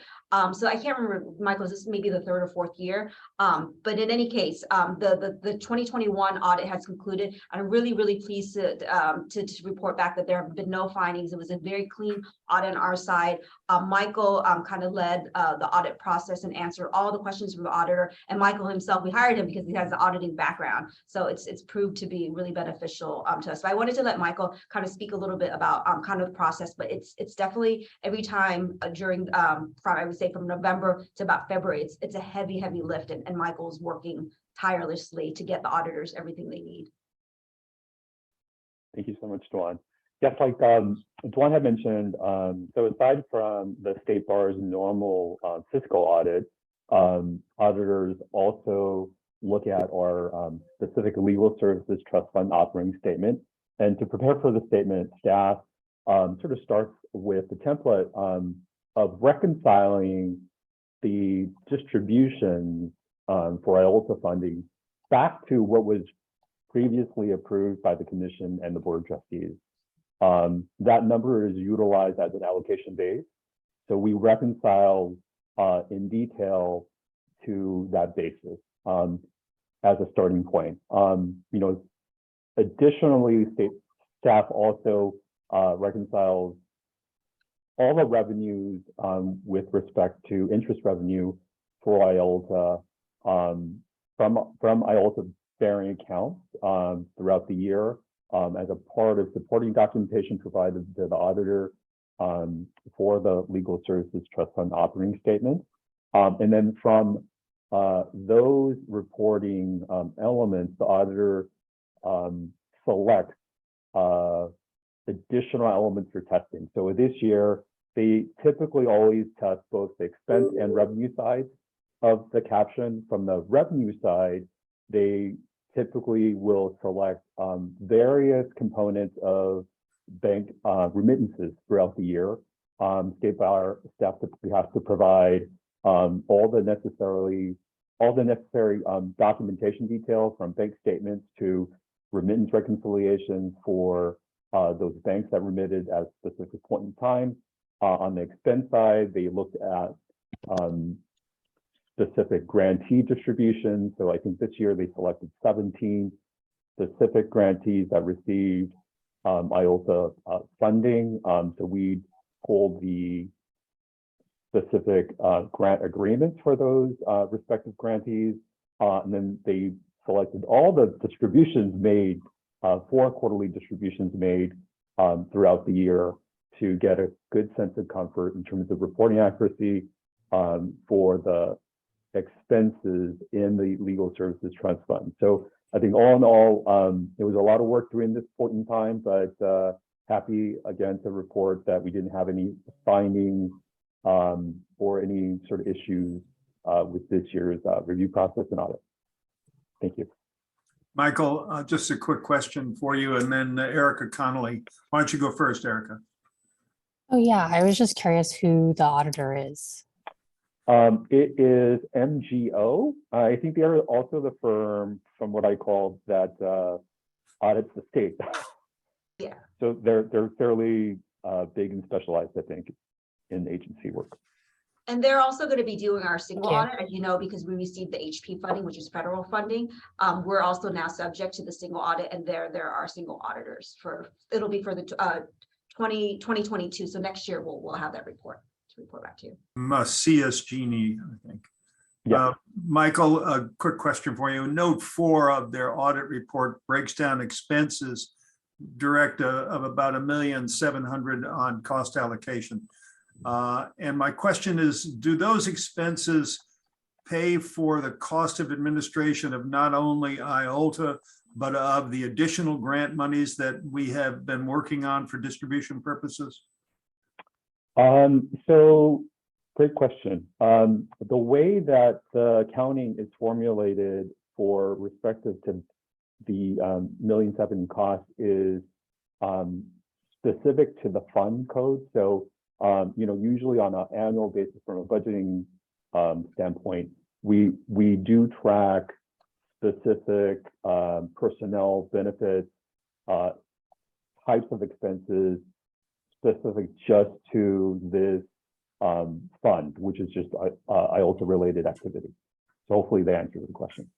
Well, then the follow-up question is, when we have a program like CalFHA or another program which provides for expenses, would that would not be subject to this audit? Is that what you're saying? No, yes, that would be accurate. So other programs like HP2 or 3 or even CalFHA, we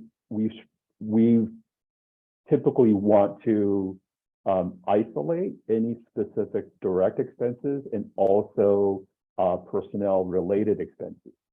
So they're not commingled, and because they're separate and aside, they're included in the larger sort of state bar audit from a financial standpoint, but specific to the legal services trust fund operating statement, it's not incorporated, it's not intermixed. So is it fair to say we don't have one statement that would tell us what the cost of grant administration has been for all grant monies that have been distributed by the commission? It would not be the legal services trust fund operating statement. I think that would actually roll up and into the larger state bar audited financial statement, but that is also published on the website too.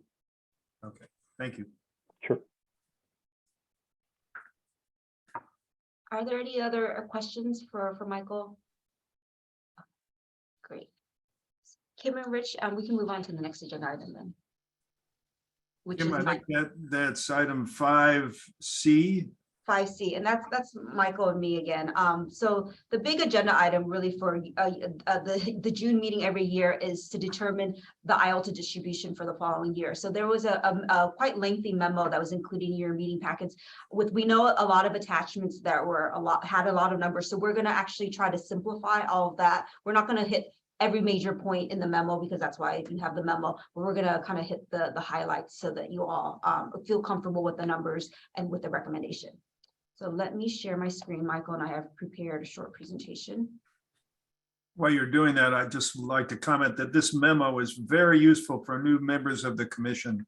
It really goes through the history of our enabling legislation and discusses issues that we confront at every meeting. So if you haven't had a chance to read it, it's 10 pages, highly recommended.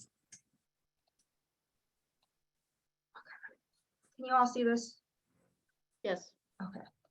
So we're going to go through the timeline, and the Federal Reserve just raised interest rates this week. If you have opened up any newspaper or anything online, you'll notice that it's kind of a record-breaking rise in interest rates.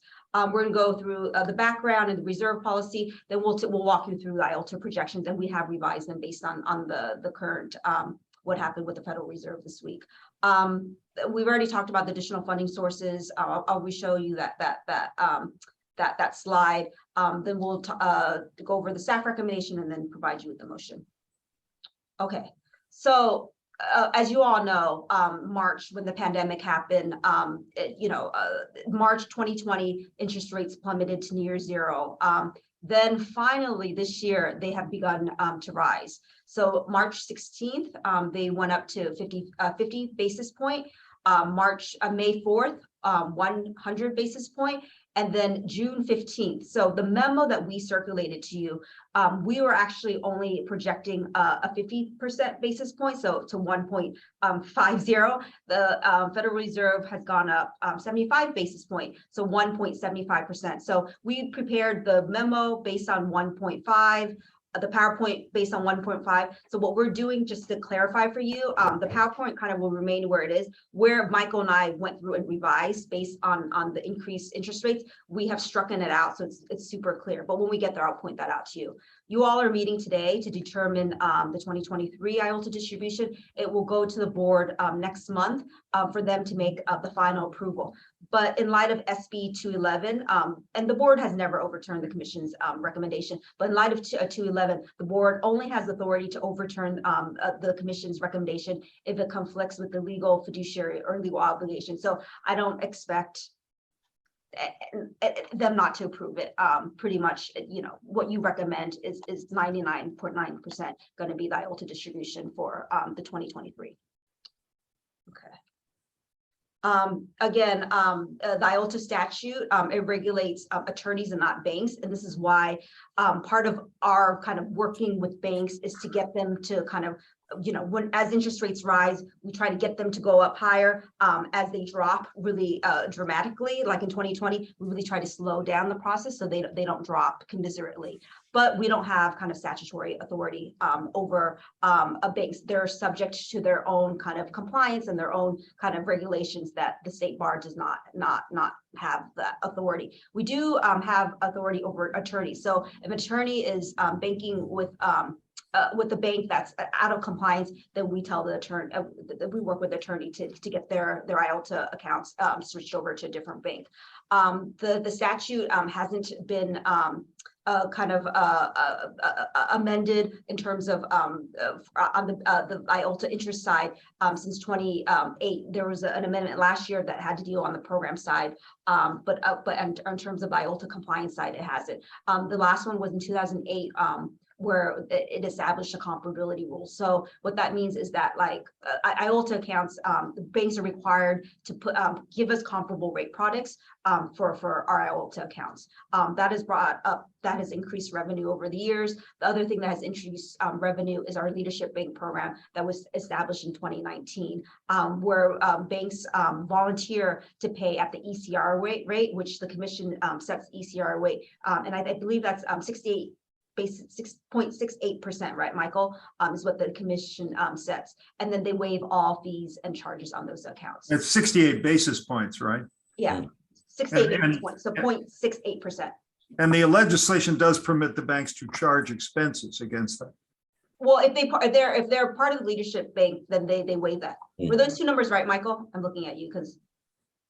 Yeah, so the ECR rate is the higher of, so it's the 68 basis points or 68% of the Fed funds rate.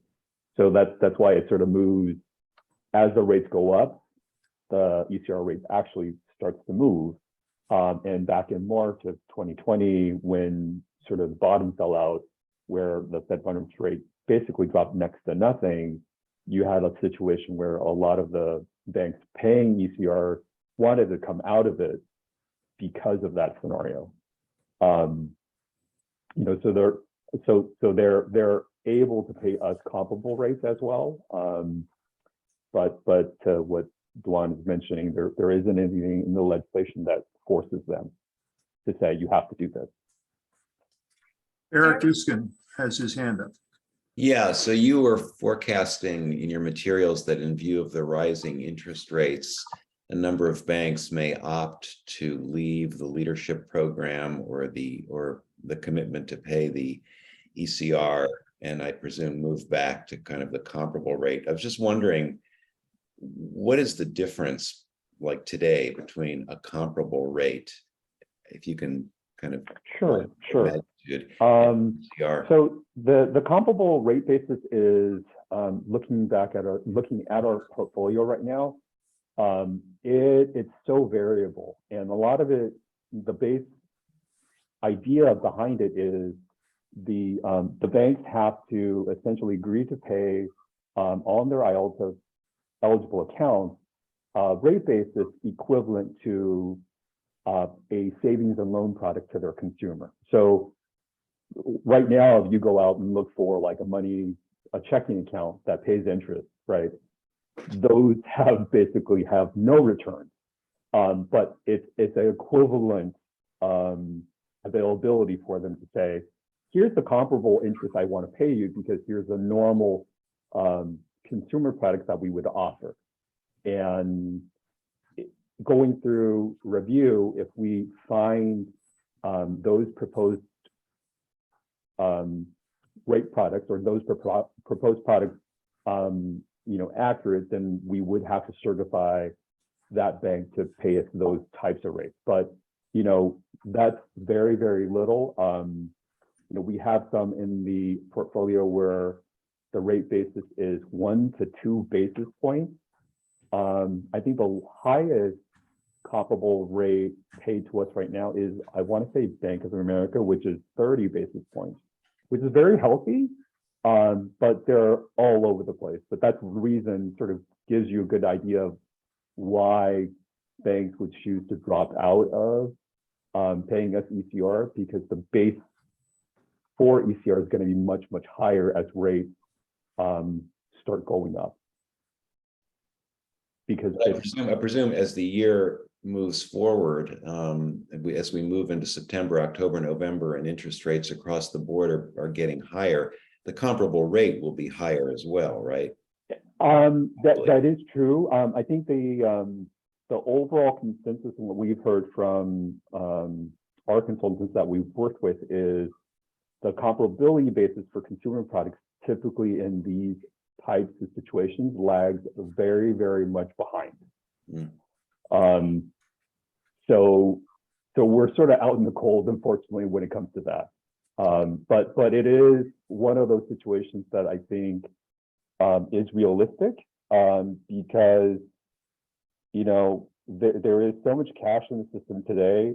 Banks are competing for depository accounts, and they're going to want to control costs, and this is a cost.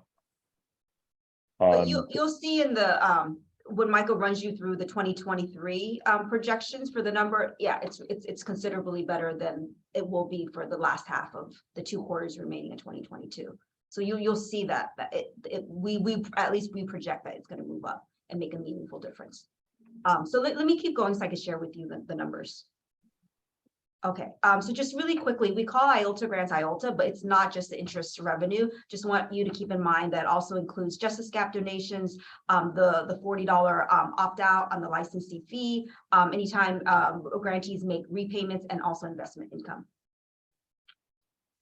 Again, really quickly, the reserve policy. It was revised in 2016.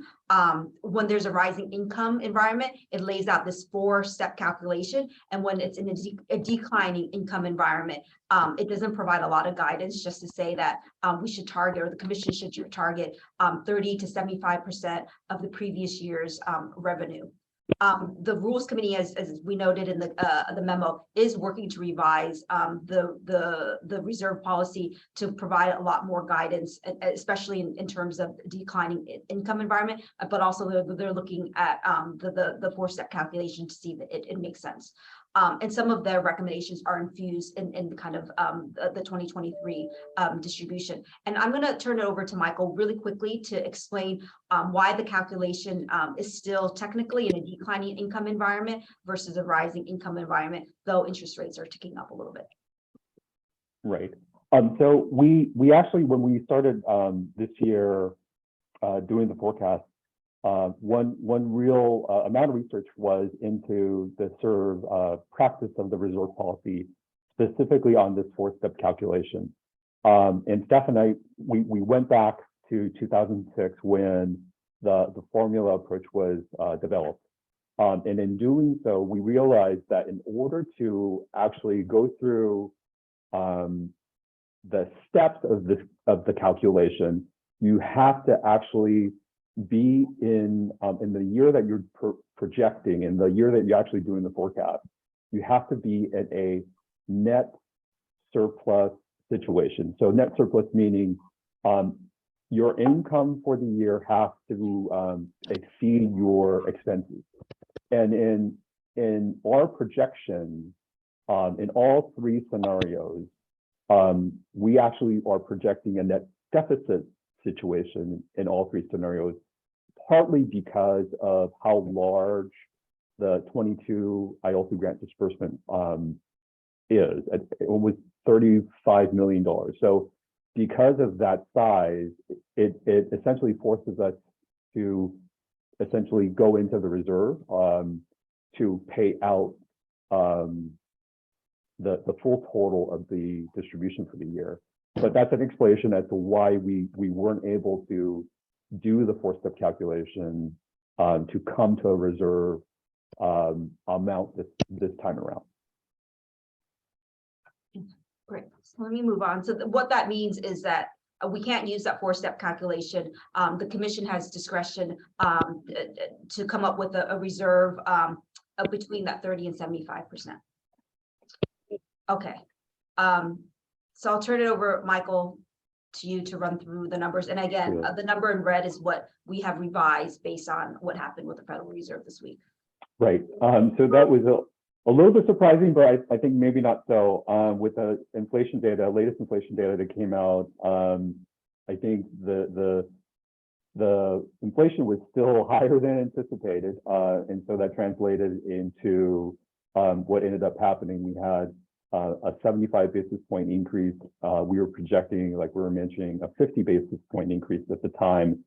So what you see in 2022 in red is the new projected basis for the end of the year Fed funds rate of 275 basis points at the end of 2022. And what that translates to in terms of IOLTA revenue is it's a little higher at 32.9 million versus the original 31.4. And I would preface it as this is the staff recommended modest approach that's displayed. And the increase from the prior year is actually 4.96% versus a more flat interest perspective. On the IOLTA grant distribution side, again, for the 22 grant year, it's 35.5 million. And this was a very good and healthy increase over the prior 21 amount of 24 million. And that percentage number comes out to be 47.9%. So I guess I should back up and just say one thing, especially for the newer commissioners. You have a couple of decision-making points when you're determining the distribution for the following year. First, you need to decide on what the revenue projection is for the remainder of the year and into next year, because that's how we know how much money we have. Then second, you'll need to determine how much you want to keep in reserves. Those kind of two things go hand in hand to determine the 2023 distribution. What staff do is we provide you with and we'll go to the next screen. I'm sorry, it's actually a couple slides from here. We provide you with an aggressive kind of projection, a moderate projection, and a conservative projection. You're welcome to even deviate from there, but that's where we provide you as a starting point. The staff recommendation this year is to go with that moderate projection. And then you need to then decide, if you go with that moderate projection in terms of revenue, how much do you want to keep back in the reserves? Whatever is the difference, that is what will be distributed for 2023. Dewan, I hope it's clear to everyone that your comment and Michael's comment about a decrease, in fact, can be seen on the 2022 line on this slide, that the grant distribution is 35.5 million, but revenue is anticipated to be 32.9. So where does the difference come from? Why are we making grants, which are expenses, greater than our revenue? And it comes from reserves. Exactly. Yeah. Thank you for pointing that out. So that's exactly what Michael is saying about kind of net income is that we're pulling out our reserves in order to make our 2022 distribution possible. They're 35.5 million, and that's why we can't use that 4-step calculation. So it's, you know, and we've had lengthy conversations with Michael. Is this correct? Because we're saying, you know, revenue is rising and interest rates are rising, but how come we're using? And it's because the formula doesn't work otherwise. So we're in the 30 to 75% for the reserve policy.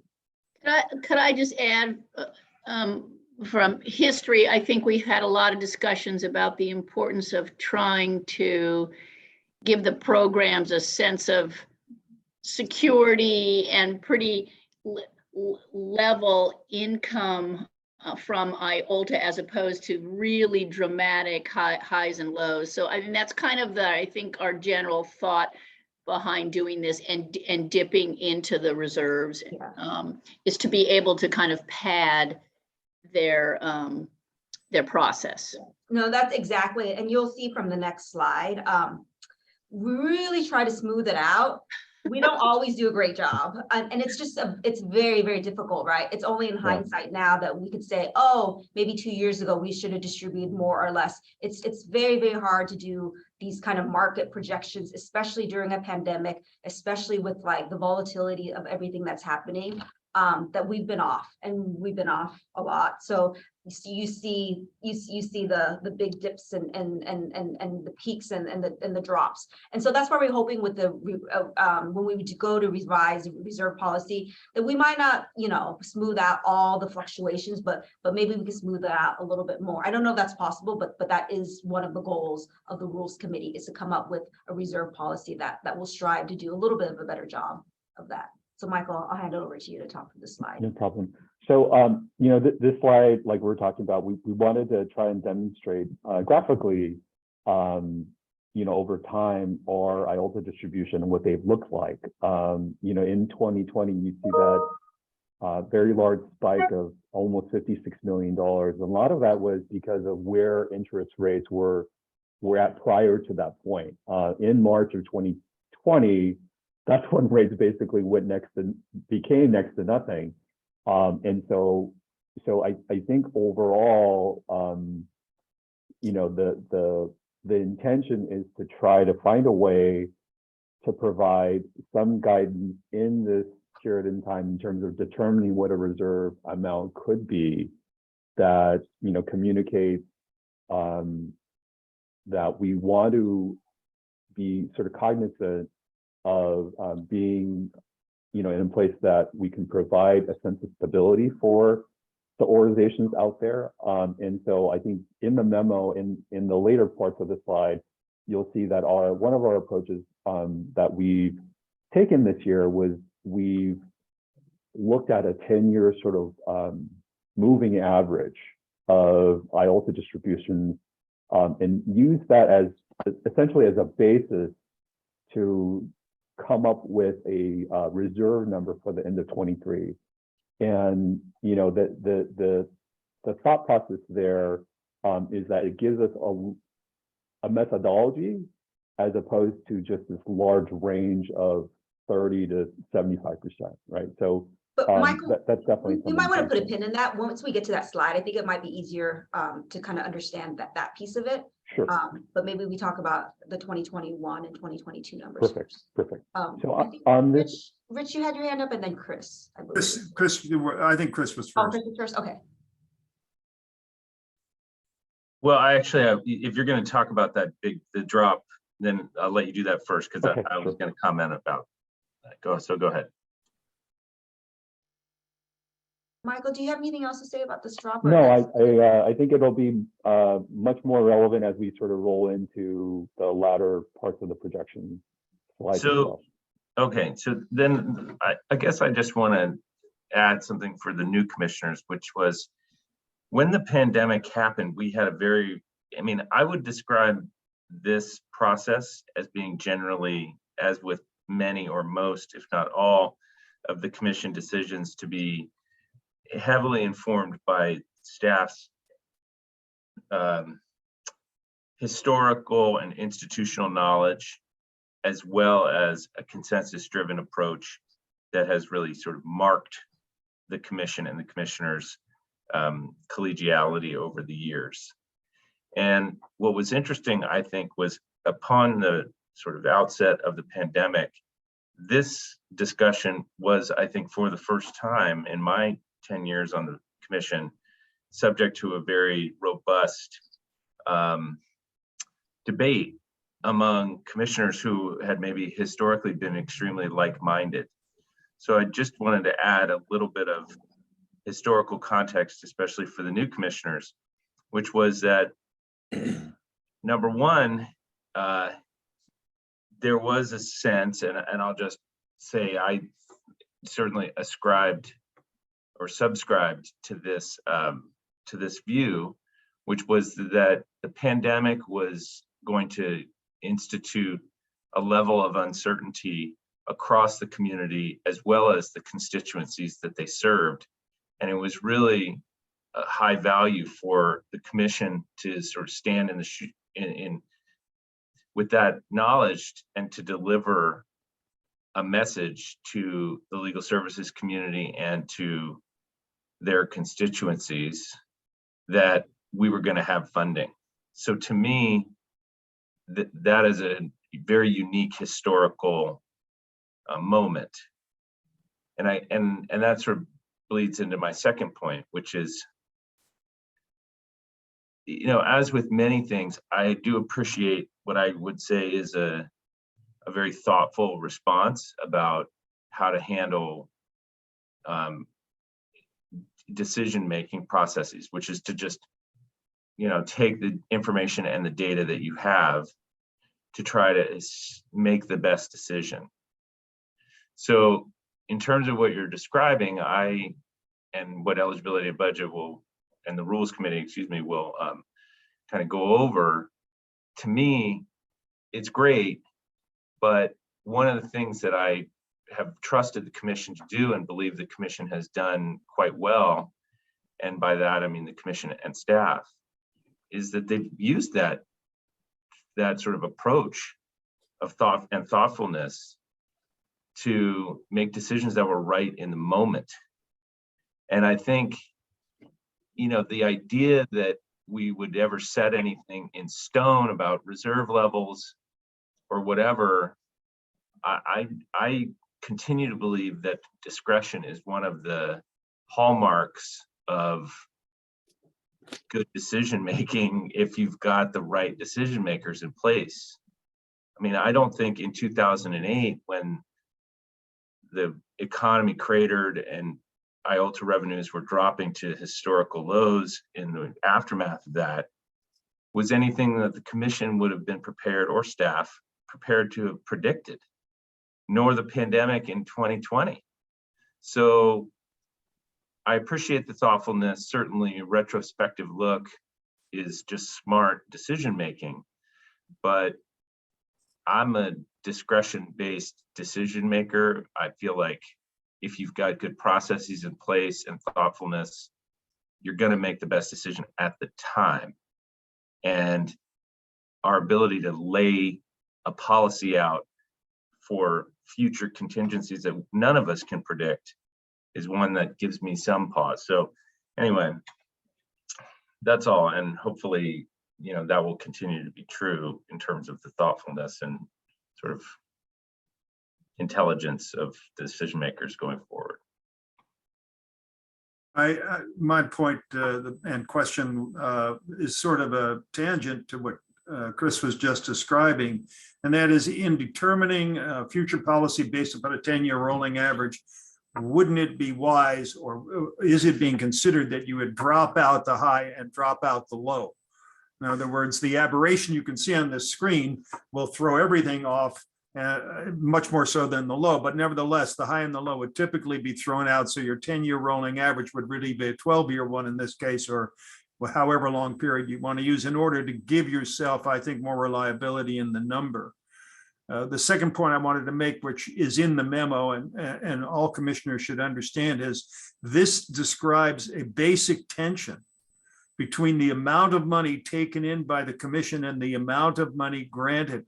knowing full well that every dollar we hold in reserve is a dollar that cannot be used to provide free legal services to the poor.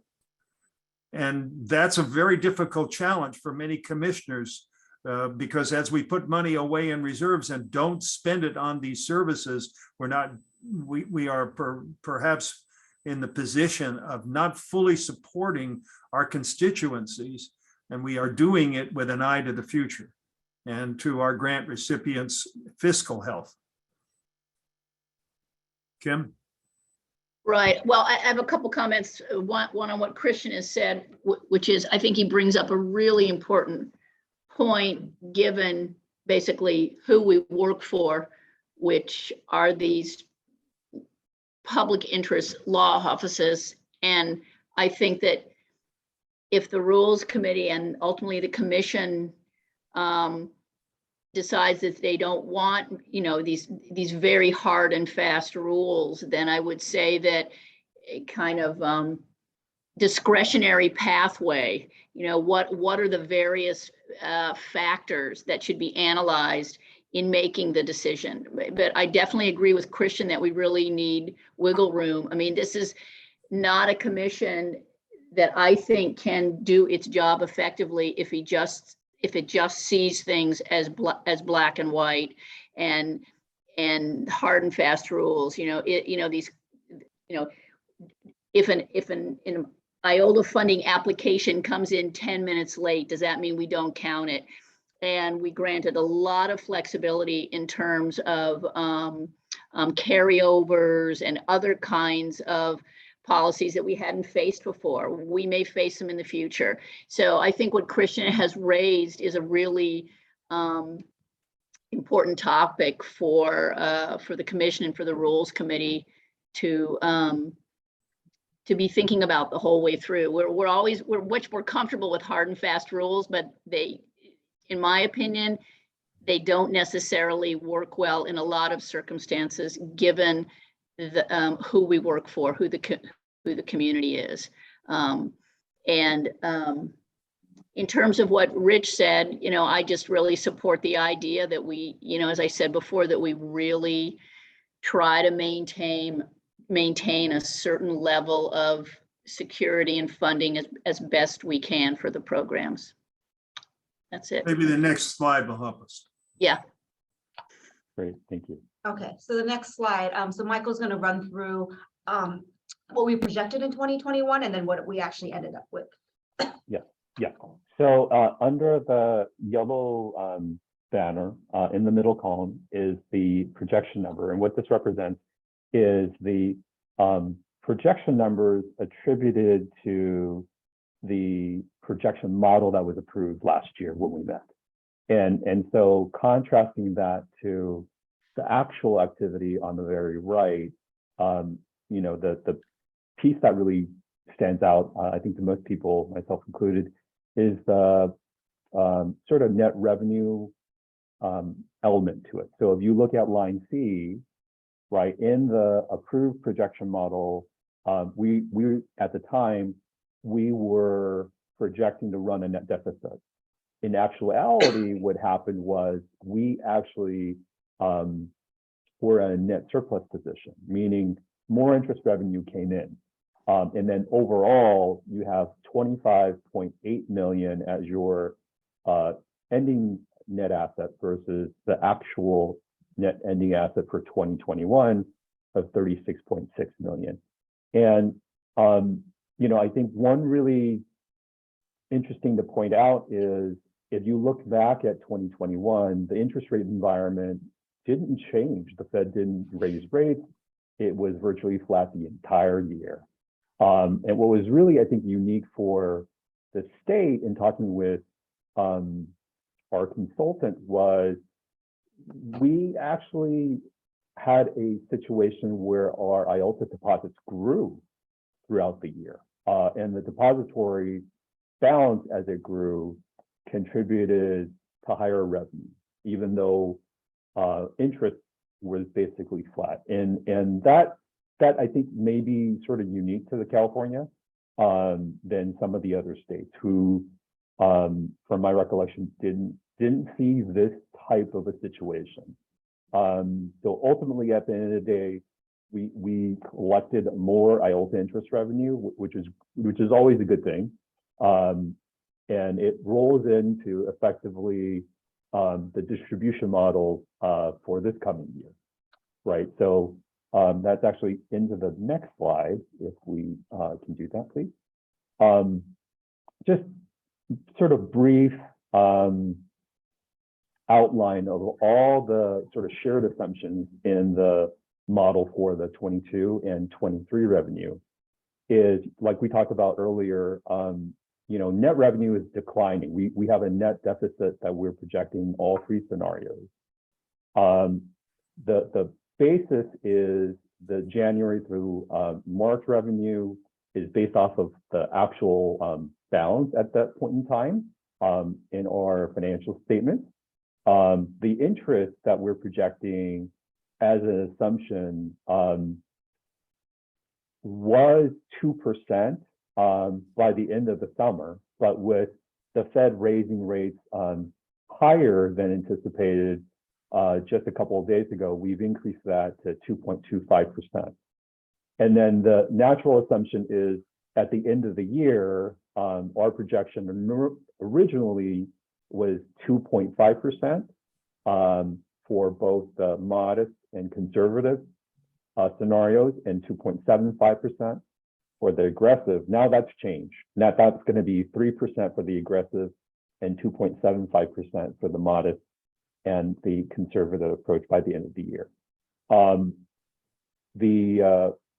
The models also do not sort of project that we'll generate more revenue growth by recertification and getting banks to sign up for the leadership program. We understand that, sheer fact of historical data, what happened last time when rates moved by this large of a degree. We're anticipating that leadership in ECR banks actually will start to drop out in terms of either balance or participation entirely.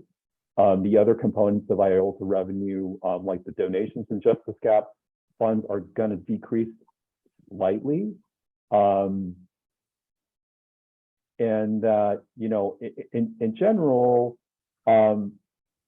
deposits for deposit levels for banks that pay us ECR and leadership bank rates, that those deposit amounts are going to drop. We forecasted in each model a decrease in those deposits.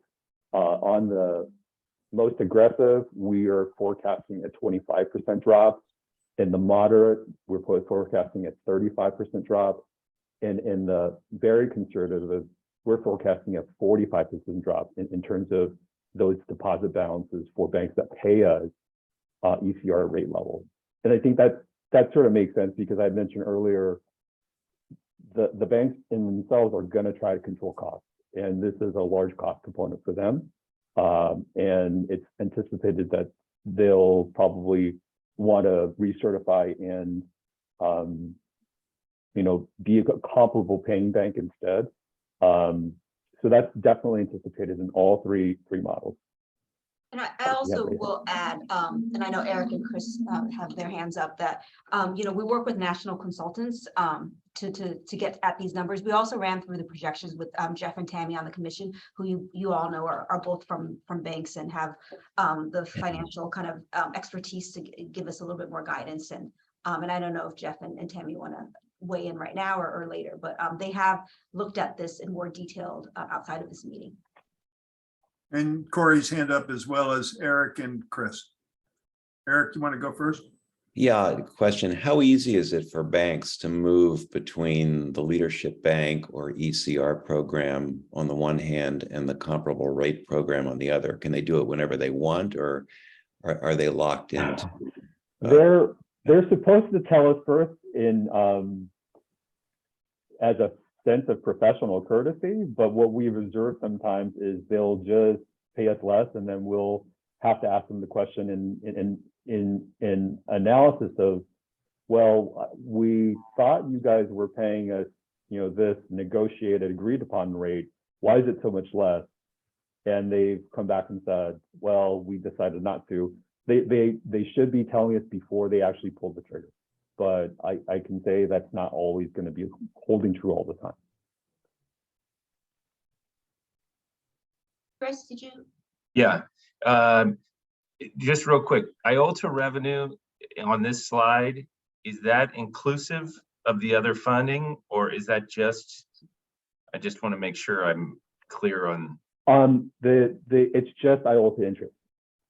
So, okay, so then I just would make one quick point, which is that these numbers have to be considered in context with the additional funding that has actually increased through the legislative process. And so maybe I'll just leave it at that. But to me, that those, like, I appreciate that we're making expert consultant driven decisions, but to the extent that conservative estimates are projecting downward trends, we've seen offsetting trends on the political side. And so that's important, I think, for commissioners to recognize that in terms of the impact on programs, some of these numbers are, you have to bear in mind the other sources of income. And then I'm just going to say thanks to Jeff and Tammy, because it underscores how important it is to have a real diversity of professional experience on the commission at our, fingertips. So thanks. I know you're sitting there reading regulations and stuff, but Yeah, I want to echo that. Thanks. And Tammy's actually on the reserve policy working group, and her expertise has been invaluable. And thank you for making that point, Chris, about the other sources of funding. And that's why I wanted to present that slide for you and Elizabeth and I, to give you kind of that background, and we show that slide in, because it's the body of funding for legal aid that gets distributed through this office and through you all, and not just IOLTA. So to keep that in mind. Corey, I think I can't remember if it's Corey or Jeff first, but. Okay. I mean, I actually was going to say something a little similar to Chris, just saying the legislature has been pretty generous in recent years. I would describe it as generous in terms of funding. They tend to have their specific projects, so it does tend to be tied and not to a specific subject area, but there we have been getting funding for the legislature. So thanks for mentioning it. And my question was kind of related to Eric's, which is just in the past, how quickly have banks moved away for leadership level? Because if I'm remembering correctly from previous years, I thought that in times they have kind of moved slower than one would expect if they were just sort of going on. It seems like when this has happened, when there's been changes before, the banks have moved slower than I at least would have necessarily expected. But maybe I'm misremembering. No, I think that's right, Corey. When the interest rates dropped in March of 2020, we had an emergency ad hoc commission meeting, and we did projections. And at that time, we thought the sky was falling, and we projected really low. We thought they were going to drop pretty dramatically, and it actually. It took kind of a while for it to drop to that flat, and then it didn't drop more. So yeah, I think we tend to project a little bit conservatively in this office. And yeah, so your memory is correct, Corey. And in fairness, the governor's office also thought the sky was falling fiscally in 2020, and that turned out to not be true as well. So it wasn't just the trust fund. Jeff, do you want to go? Okay, so first of all, appreciate all the comments, in particular in recognizing that we have multiple sources of funding that we have to look at, and obviously there is no absolute crystal ball that we can use to be able to forecast. The question about banks and the movement of rates, I would point out to the commission that most banks on the asset side, those assets are of a longer duration, meaning that, imagine that all of their assets are on a 5-year pricing model. So, with IOLTA rates, we're talking about immediate changes. We're talking about, spot changes in terms of the interest rate. But for those that are managing bank balance sheets, it doesn't always work that way. So the banks have been in a prolonged environment in which their asset returns have been very limited. Most all of you, when you go out to borrow, you probably are looking for fixed rate loans, not variable rate loans. And so that reflects on the balance sheets of the bank. So that's why you will often have this lag effect that was referenced earlier that comes into play. I think in terms of our projection of revenue, it was always my understanding that we were looking to smooth out as much as possible the way the levels in which we were able to pay out. And we all understand that, as much as possible, we want to get the money out into the community and working as soon as possible. On the other hand, we also recognize some of the volatility that comes into play. So when the model was put into place in looking at how we forecast our distributions, there was a lot of consideration towards the scenarios in which you have an increasing level of funds that are coming in, and with the intention that we not be too aggressive as the revenue or the funding sources are going up, and that we employ exactly what Christian was referring to earlier, and Kim as well, that as those numbers are coming down, that we're very selective in the way in which we reduce it. And that's why the funding mechanism really, some of the controls, if you will, were really driven more on an increasing scenario. But even with that, we have discretion. So the numbers that are being proposed by staff actually are more aggressive in payout than what that forecast model would call for, recognizing that we've had some unexpected increases on the revenue side. And so, clearly we have a significantly changing rate environment, which could have a significant impact on balances. I would suggest to you that the 3% is probably too low. I have seen forecasts that have the overnight rate as high as 4.5% to 5% by the end of the year. But again, there's no absolute magic crystal ball. I think what we need to think about is the fact that there is a lot of risk to this funding model in the coming years. There's also going to be a lot of uncertainty as it projects to state funding.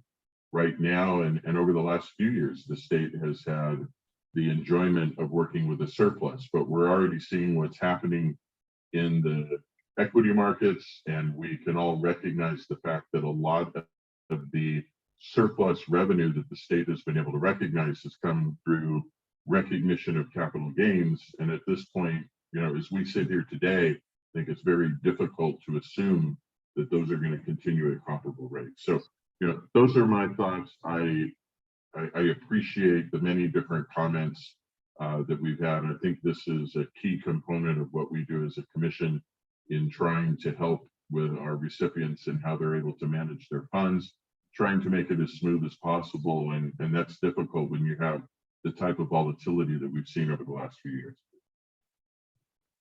So let me go to the next slide now that we talked about the underlying assumptions that's driving our projections. Great.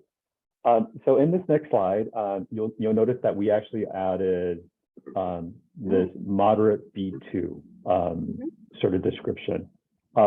Within each of the headings, aggressive, moderate B2, moderate, and conservative, is a sort of bullet point summary of the respective sort of IOLTA interest for that period in time.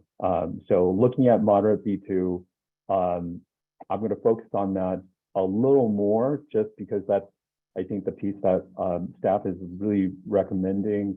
And, from that approach, it does reflect that 75 basis point increase that just happened versus the original 50. In this scenario, we're saying the 2022 IOLTA interest revenue is going to be 24.3 million. The total revenue is 32.9 million. In 2023, the IOLTA interest revenue would be 38.8 million. And a lot of this is, we're looking at an assumption based on where the rate actually will be at the beginning of 2023. We'll realize a full year, full 12 months at higher rates versus 2022, where for the first half of the year, rates really didn't move at all. And in that scenario, in 23, we'll have 46.4 million in total revenue. Like I mentioned, rates will end in 2022 fairly high. The ECR base rate, that's based off of the 2.75% Fed funds rate model, is at 1.87%. And again, we're building in a reduction in revenue related to sort of deposit activity for ECR and leadership banks. And in this model, it's a 35% reduction in those depository amounts. And I mentioned earlier in aggressive A and conservative C, the biggest things that stick out is the reduction in the ECR and leadership bank deposit assumptions. In A, we're looking at a 25% reduction, and in C, a 45% reduction. And just to give you a little more basis of where this might be, if I look at our total deposits in the portfolio, our two largest banks are actually ECR related banks, and they hopefully won't go anywhere, and they provide a good amount. I think just those two banks provide close to 55% of revenue for the program, and so it's not anticipated that those two banks will go anywhere, but that's where the assumptions sort of shook out. That was where we sort of came up with that. Next slide, please.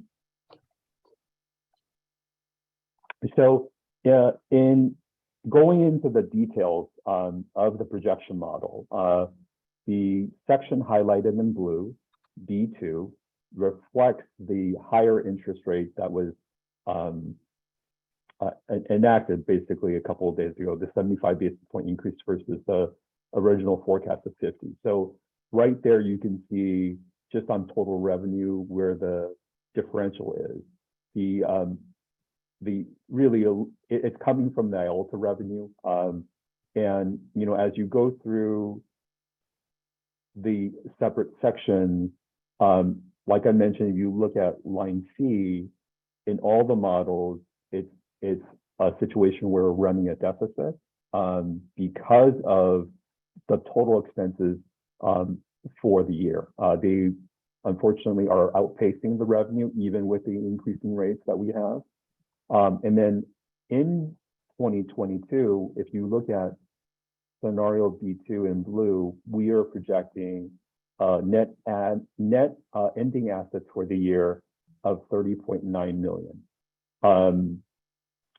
And as a part of the distribution model, that 30.9 million basically is considered and will be a part of what we sort of look at together as a whole for funds available to distribute. So if I move into the next slide, please. Well, Michael, let me take a pause there because I know it's a lot of money, a lot of numbers and a lot to digest.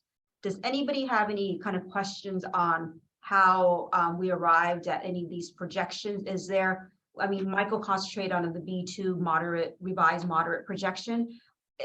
Does anybody want us to run through the aggressive or the conservative in more detail, or should we proceed? Eric has his hand up. No, I don't need you to do that. I just want to be reminded of our discussion last year. Did we know when we voted on the 35.5 million IOLTA grant distribution for this year, did we expect that we would be running a deficit?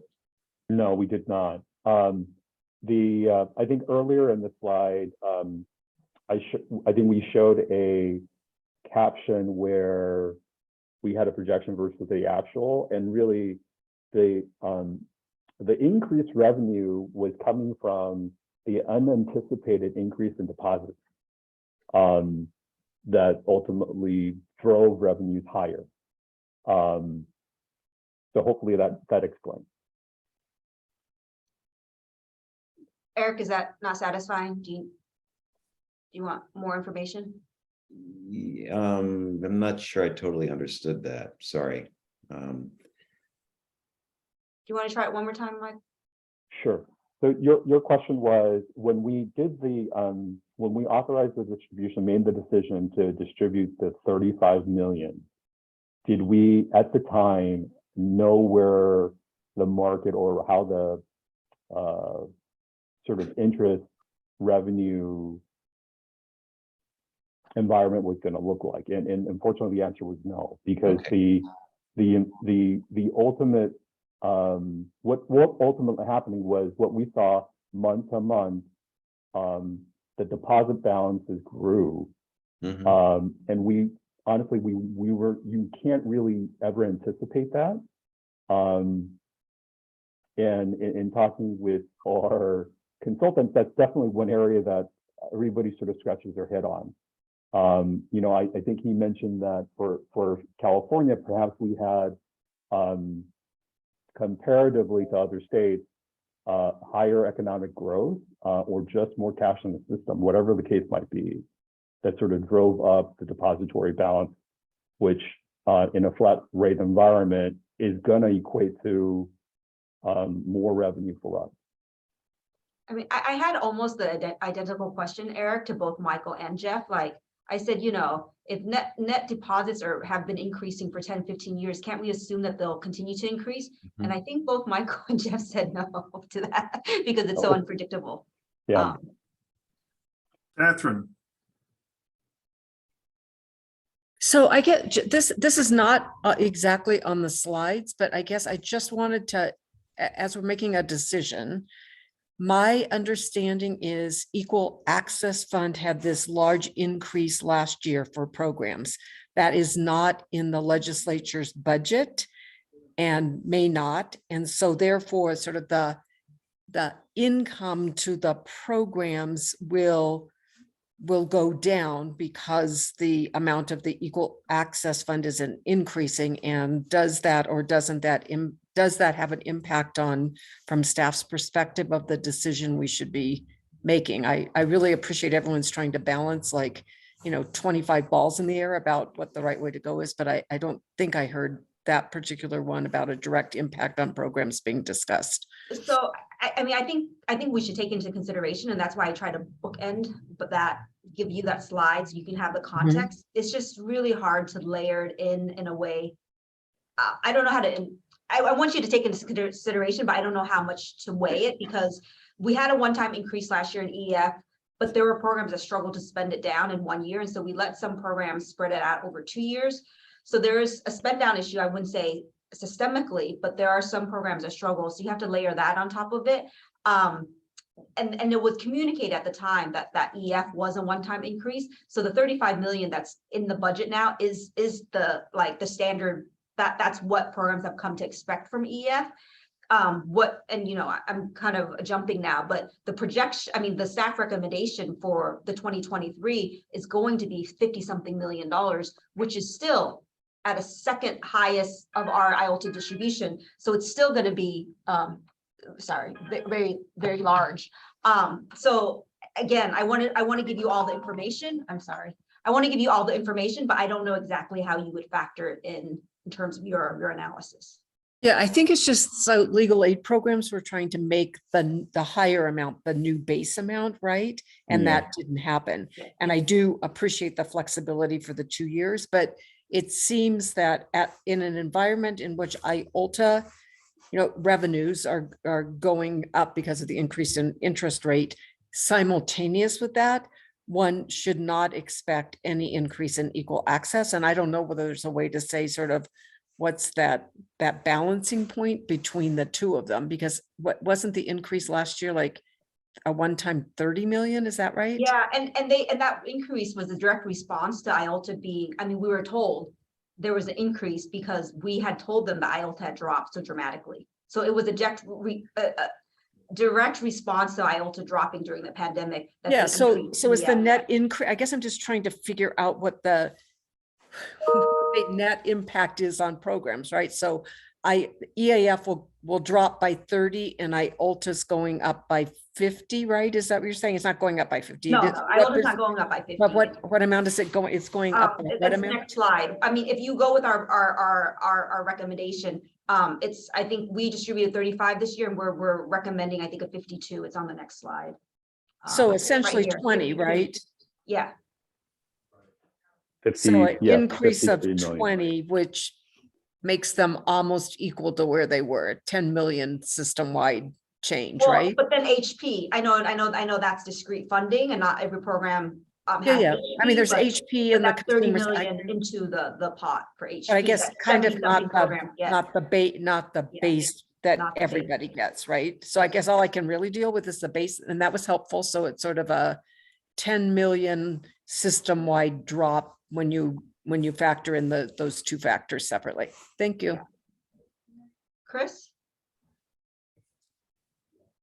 My question was somewhat related to Catherine's, which was just if you could talk about the program opinion, because I'm assuming staff recommendations are based on conversations with programs, and to the extent that the programs, one should be more aggressive or one should be less aggressive, and then I think that's important for us to consider as well, how they've impacted the thinking here.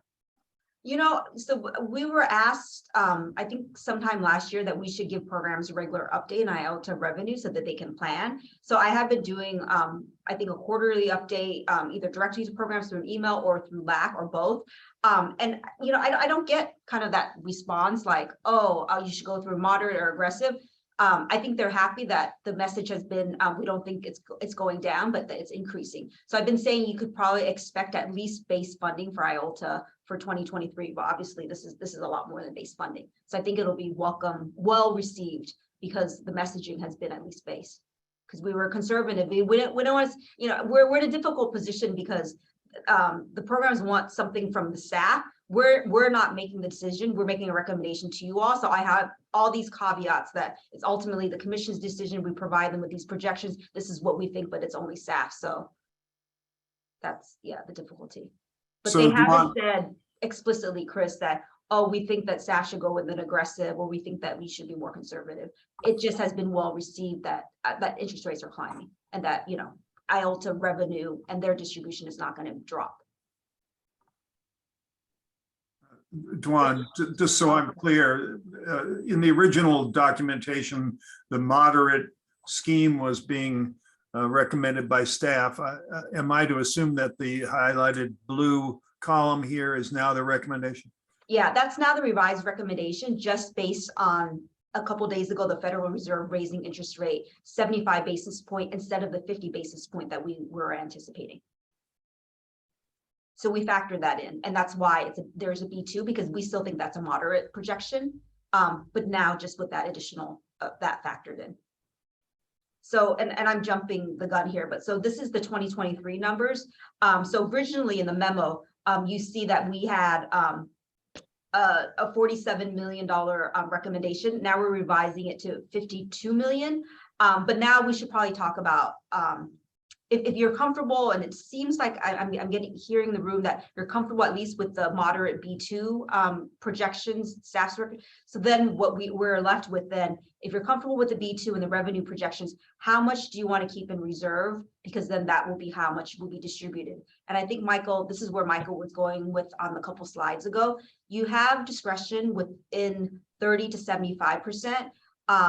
Though the rules committee working group hasn't kind of finalized this recommendation, they are proposing a little bit of a different model in terms of that 10-year rolling, and it's not kind of finalized. If you went with kind of that approach, it would still be in line with that 30 to 75%, but it would be holding back more money than this commission has typically in the last few years.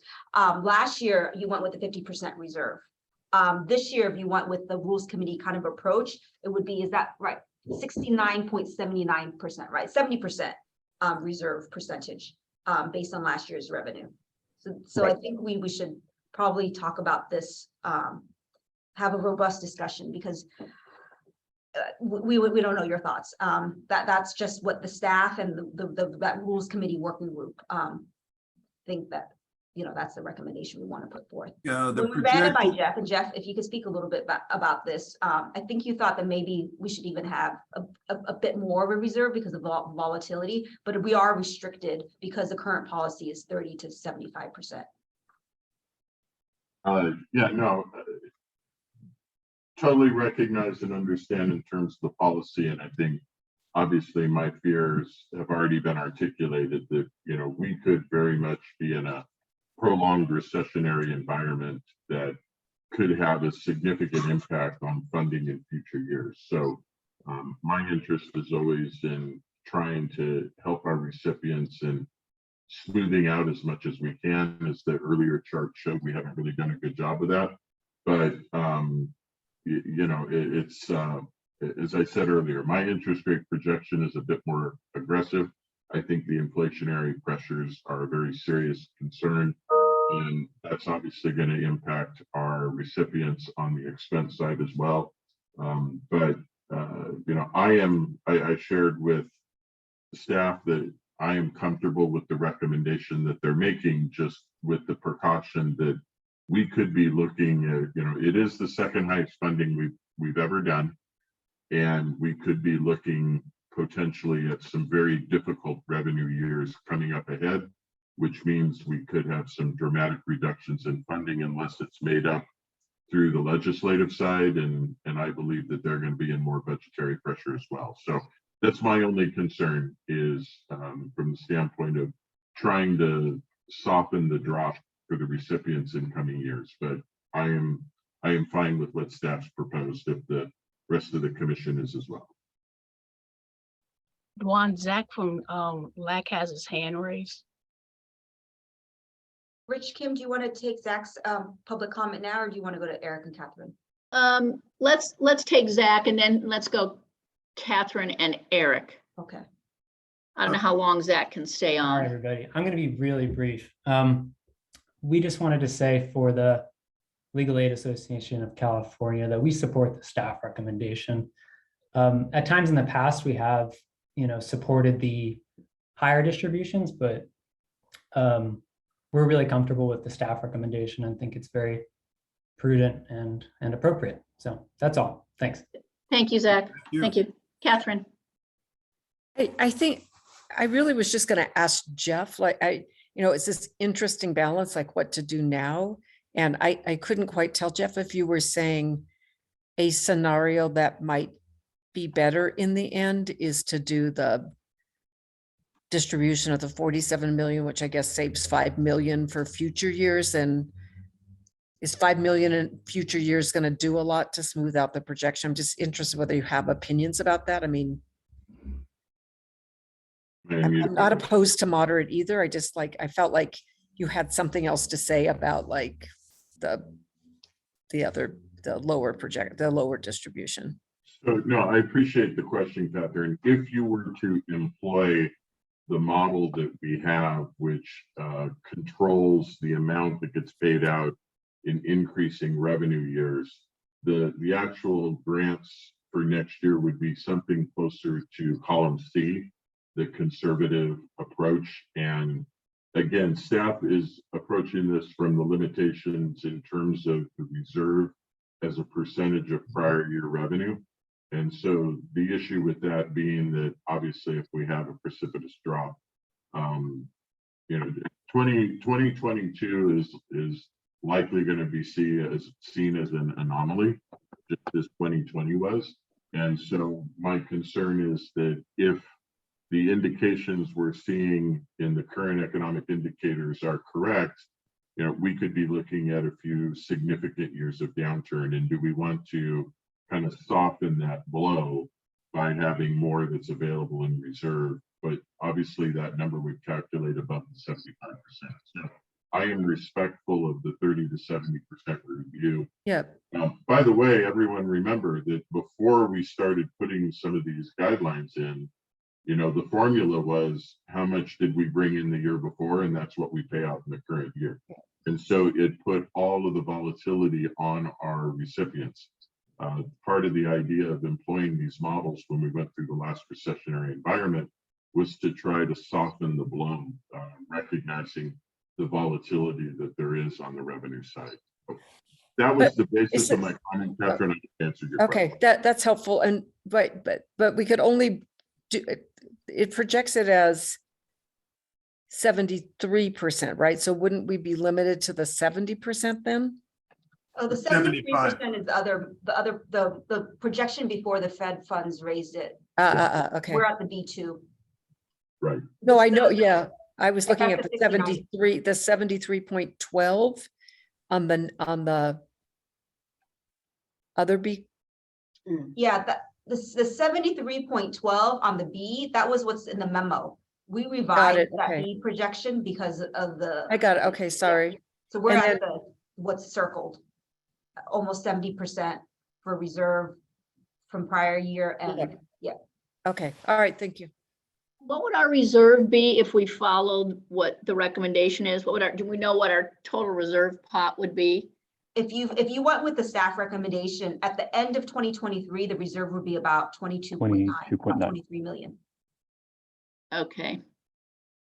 So the approach that we took to get to the $22.9 million number is displayed in the little grid on the right. You know, we had talked about taking a look at a 10-year average IOLTA distribution number as a basis. And we did toss out some of the anomalies. One in particular in 2014, that particular distribution period was actually only for 6 months. So we excluded that from the 10-year basis.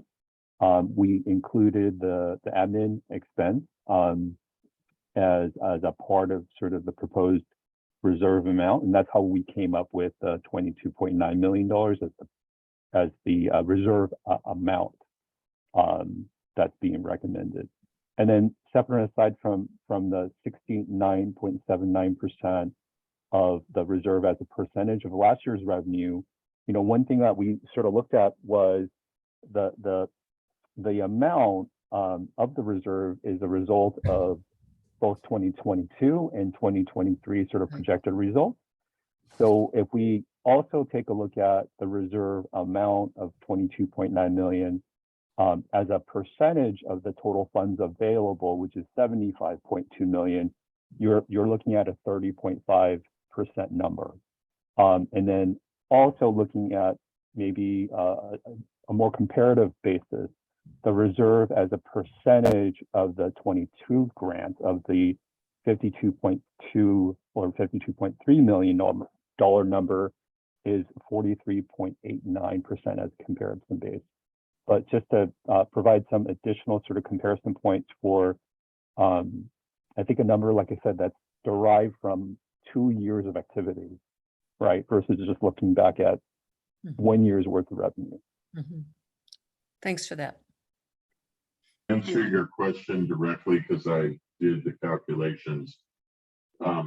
So for some of the newer commissioners that may not be as focused on the guidelines that are in place, it calls for whenever we have an increase in revenue, that the first 5% of the increase gets paid out.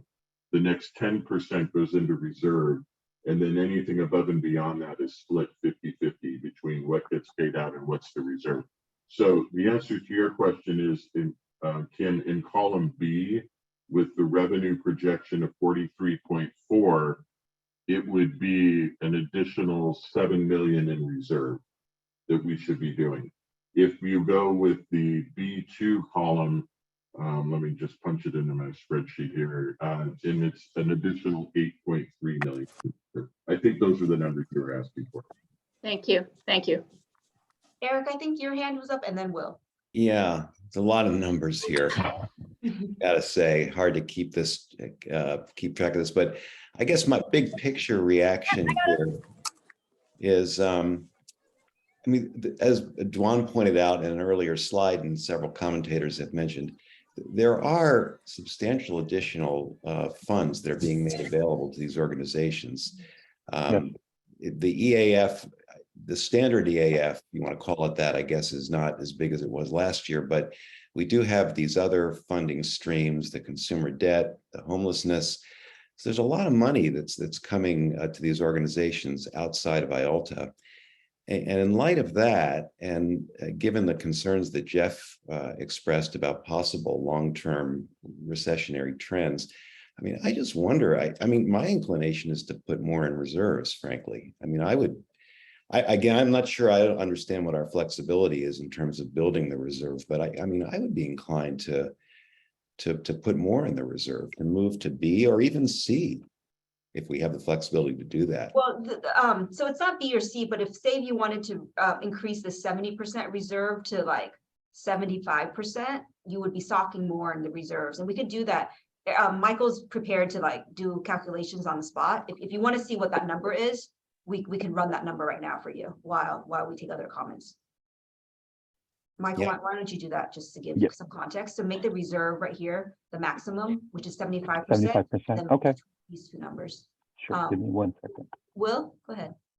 Yeah, I think I need clarification on this definition of reserve. I've interpreted it as being able to have the flexibility to respond to like a changing environment, including a crisis. But I think maybe I'm wrong, and it's really just trying to smooth out the funding levels so that it's predictable for the grantees. So are we talking about we're maintaining this reserve to be able to respond to a crisis or changing financial issues, or just trying to give them the same number or close to year over year?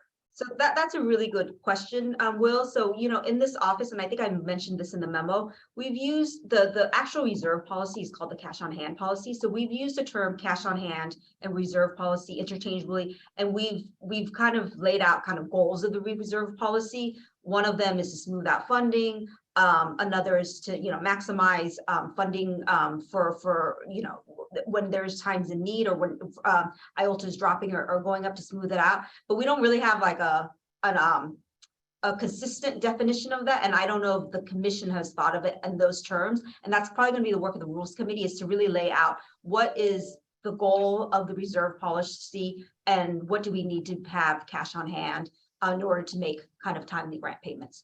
But what you raise is something that has been discussed, and I don't have a great answer for you other than say we've been trying to do kind of all of the above in one form or another in our discussion, but we've used it interchangeably.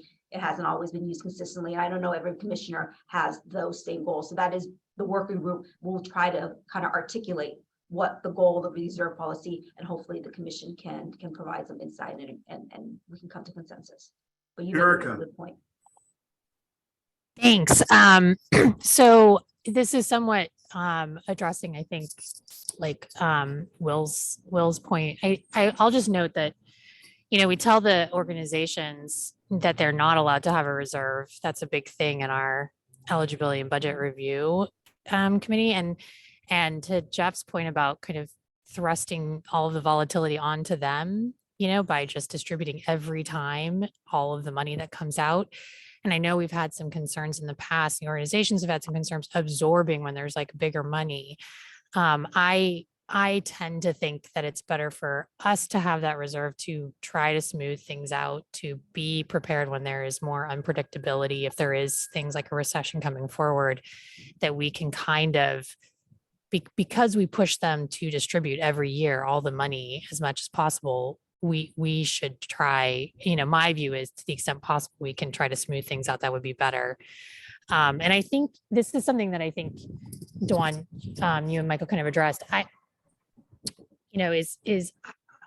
inclined to stay with B2 on the projections on the revenue, but as far as the distribution, you know, per what I was just saying, I think to the extent that we can increase the reserve amount, those are two separate numbers, right? Yeah. Yep. Okay. Yep. You have two separate decision-making points. Right. One is okay. what you think of the revenue, and I'm hearing consensus at least on the B2, but now we're at that second step is what do you want the distribution to be, and what do you want the reserves to be? And maybe Michael, do you have that number up? Yep. I think Eric was asking, and I think now Erica too. Yeah. So And if I may share the my screen with Okay, I everyone. had to stop sharing my screen then. yeah, the only other last point I'll make is, assuming of course that LAC is not, doesn't think that us holding a little bit more in reserve would be problematic for organizations. That tends to be my view on it. Well, to some and the number that we shared with LAC is the number that you all saw in the memo. They haven't previewed the 52 million. The memo is obviously public and I'm sure the programs have seen it. So what the programs have seen is that 47 million number. Okay, got it. Thank you. Okay, so does everyone sort of see this Excel sheet? Can you make it bigger, Michael? It's really tiny. Sorry. Okay, so this is a variation where we actually came up with B2 amount. So I think one question was if we change the reserve, right, to 75%, I think right now that's 69.79. Yeah. If we bump that distribution to 75%, what that would be. So with a 75% caption, the reserve actually would go up to under B2, 24.6 million, and the total grant amount is 50.5. So that's how we would carve up the 70+ million to go between either grants or the reserve. And that's still higher than, because what we have in the memo is the 47.79. So this 50 right. is still higher. And that would be a 42% increase versus what's in the memo at a 35.6%. So it's still higher than the memo. Yeah. So the memo is still, going to be a lower number.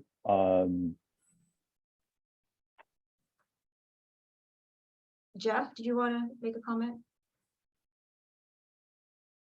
Hang on. I had my hand up to respond to William's question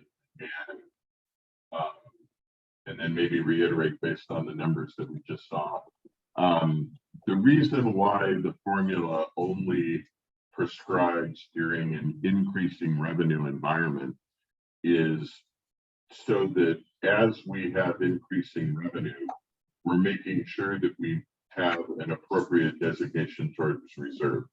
And that in an environment in which revenue is declining, that the commission is able to employ its full discretion to be able to try to smooth out what those curves are. So for example, we may choose to look at the funding relative to other factors such as legislative support and other things that could come into play. So the whole reason for the formula is to address the increasing revenue environment, which is to make sure that the reserves are properly funded so that we do have money available in a decreasing revenue environment should the commission need to be making some difficult choices.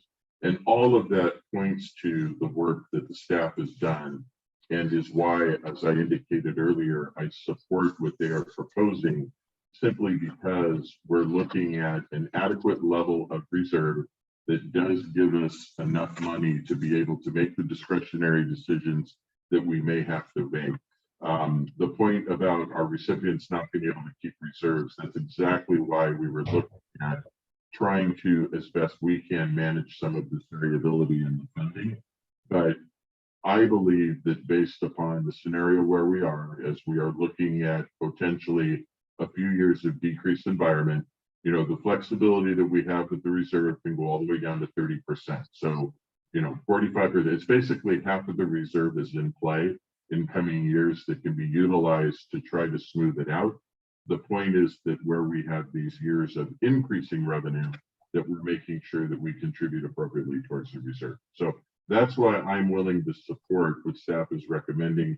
It fits well enough within the reserve level. I'm just cautioning the commission that, as is structured, we could be looking at some more difficult decision years in the next few years. Let's go to Catherine and then let's try to bring this to a vote. Perfect. I guess I think the number from what Michael just presented, those still result in higher grant awards, reduced slightly from what it was adjusted to, but higher than we gave last year, and a larger reserve, which provides a larger cushion. So I think I'm in favor of that approach. And sadly, I also have to leave to take grandchildren to Mammoth Mountain Adventure Park. So with that, I'm gonna get off the phone call. I won't go. Look, All right. you are welcome. Catherine, you're recommending column K here. Yes, So we would go with the 75%. it'd be a percentage. 75%, but I think it's a $50 million distribution, which Yes, is that's still right. higher than the 47 that was in the memo, but lower than the 52. Yeah. So it's 50,585,000 for the grant distribution. Right. Which is still more than I think the original projection, like we're saying, which was like 48 million. Yep, something like that. And I Exactly. think that the staff, we can support that recommendation if that's the direction that you all want to go to. It's Yeah, not- I really just voicing my not one much of a opinion before I difference. left. It's really in between B2 and B, so it's not a big variation, so we can support that. So, I think- Catherine, if that was in the form of a motion, I will second. All right, so we have. Oh, is that a motion? So I have to mock up, give me a second to mock up the motion then. All right, we'll get to Will and Jason after we get our motion, and we'll have some discussion on the motion. So hold your thought, Will and Jason, and we'll get to you.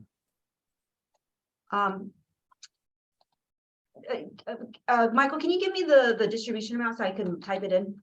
Sure. The grant distribution amount is 50,585,000. 581,000? 85. 85,000, $254. 254, and the reserve amount? The reserve amount is 24 million. Hold on. 24, 667. 667, 500.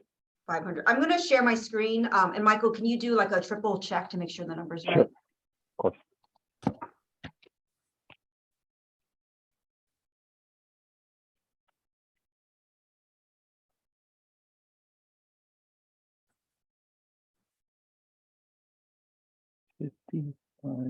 So we have a motion that has been made by Jeff, seconded. Michael, can you just confirm the numbers right first before we take a roll call? It looks right. I'm just double checking my calculations on the spreadsheet. Rich, I think Catherine left before she Oh, no. confirmed. So I'm happy to make the motion and we will need a second. Do we want to take Will's comment before we, and Jason's comment before we vote though? Yeah. Oh, and I see Eric's comment too. So it's 3. All right, let's do that. Will you Second, go then we can comment. I'll second and then we can go into the comments. to discussion? All right, so Corey second Jeff's motion, Will, Jason, and then Eric. Thank you. Okay, I will try to be quick. It's so I recognize Jeff's and everyone's concern on making hard choices. In like 2 years, we could lose both EAF and IOLTA if there's dropping tax revenue. And I am concerned about that, but I also interpret the environment slightly different. And I know it's a sampling bias because last year I was paying, $4 in gas and I filled up today and it was $6.58. So to me, it feels like we're in a declining environment where the inflation is causing real harm. And we heard from Joan earlier about inflation and hiring and dealing with cost of living, and that money is not going as far. So my feeling is we should go as high as possible. And I would have supported the 52 million or possibly higher to meet inflation in this environment, because it seems extreme from where I'm sitting, but I am not a financial expert. And I think that's all I got for right now. Thank you very much. Thank All right, Jason. I'll be really quick. I was raising my hand in theory to second the motion before I got a second. So I do think that the increased reserve rate is a good hedge against the potentially uncertain economic situation we're in, either potentially positive or negative in the swing we're in. So I think the increased reserve is a wise hedge in that scenario. Eric? So yeah, I agree. I will support this, but based on the understanding that we lack the flexibility to provide for an even higher level of reserve. You know, it's That Brady's on the correct? line. I think the recommendation is 30 to 75%, but it's not like set in stone, right, Brady? It's like that's the suggested. Oh, is he gone? I guess I get what I'm getting at is my inclination is that given the level of other funding in the world this year in California, we should establish an even higher level of reserves. But my understanding is that we lack the flexibility to do that. Is that That's what I'm correct? saying. I'm not positive on that. I was asking Brady, but Brady's the way it's written is not clear. I think it's a target. It says target 30 to 75%. So depending on how you can interpret that as a target, but then you have discretion to go beyond that target. Okay. So the commission has never deviated from that target, that 30 to 75% though. But and Brady isn't on to answer that. Sorry. This is Erica. I'll just say, like, this might be the sort of split the baby, right? Like, Will is like more money out and Eric is like save it all. And this might be the way to like kind of go in the middle, which is there's going to be a lot of money going out the door, but we also, the way to address these staffing issues is to make sure they have money year over year, not just trying to absorb it in 1 year. Because if they only know that they're going to have it for 1 year, it's hard to hire people because you don't know if you're going to have salaries going forward. So it seems like this may be the way to kind of compromise on this. That's just my 2 cents on this. And Erica, that always comes up. And I think that's one of the things we think about is the levelness. Also, the one thing I was wondering about in the back of my mind was what about, I think we need to think about what our carryover position will be. And it's hard to compare it to what we've just gone through because we were very liberal because of the complexities of COVID with running offices. So I'm on that working group, so I am open to any comments and thoughts that people might have on that carryover.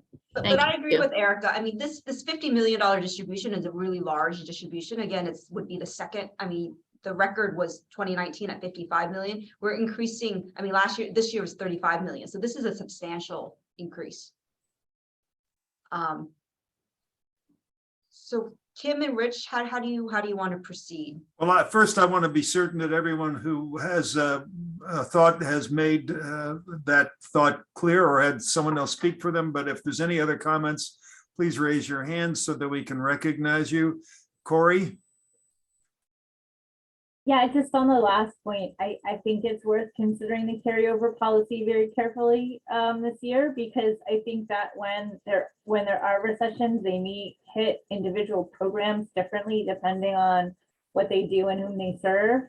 And giving programs flexibility, you're going to get more efficient, use of the funds. If, sometimes people are faced with staffing issues that are very particular to their organization. And if they have more flexibility to turn these over, just because this is a really large amount, we want to make sure it's absorbable. And I think that's something to consider when we may be facing recession and there's a lot of uncertainty. Any other comments? All right, this is a thumbs up or thumbs down vote. It's not an either or. So the motion is in front of you. That's the resolution. If you think the number should be altered in any way, your thumb is down. If you think these numbers are the best bet for the commission, your thumbs up. So, Duan, if you wouldn't mind, please do a roll call. Michael, I just want to confirm, did you triple check the number just to make sure I wrote it Yep. right? Okay, Yep, so let me I read let me read it. And I can't recall who did the motion, but Jeff, resolved that the Legal Services Trust Fund Commission recommends that the Board of Trustees approve the 2023 IOLTA distribution in the amount of $50,585,254 with a projected reserve of $24,667,500 at the end of 2023. And can you do, I'm sorry, was it Jeff that moved? It was Yeah. Jeff and Corey, Dwan. Jeff and Corey, okay.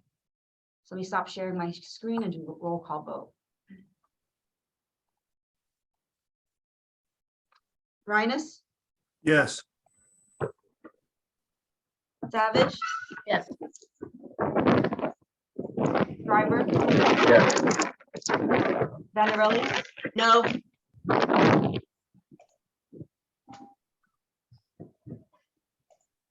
Aglagi, Al Saraf, Yes.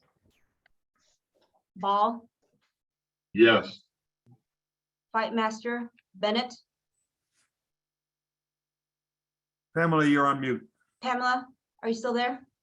Yes, I'm so sorry. I apologize for the background noise. My vote is yes, Okay. and my thank you. battery is dying. Okay, thank you for that. Blakemore? Oh, Catherine's gone. Catherine's gone, shoot, okay. It was her motion, but Yeah, but we can't, I know. It's Jeff's motion. It's Jeff took her place. It's his. got it. But Shelley, Yes. Connolly, Yes. Friedman, Yes. Galkin, Yes. Iskin, No.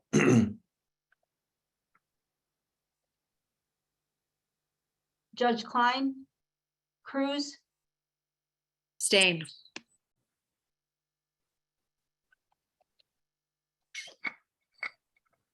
Lee, Joseph Lee, Sorry, I was on mute, abstain.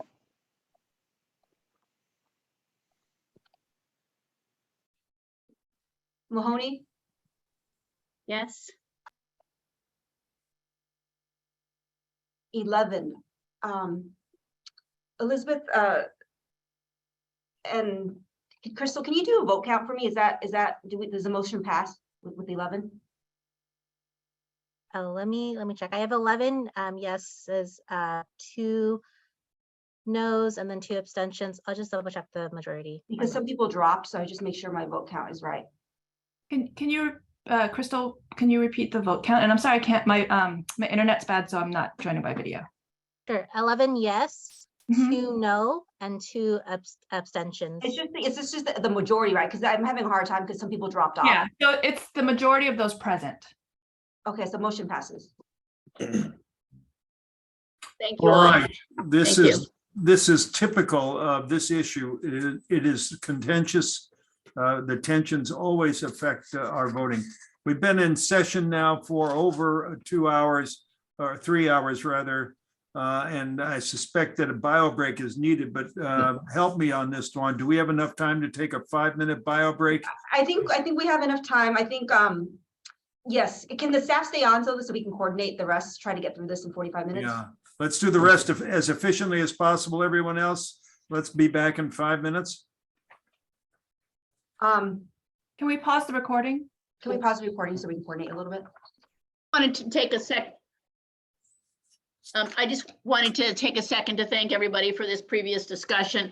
I thought, I'm not sure if Rich really meant to say that he thought it was contentious.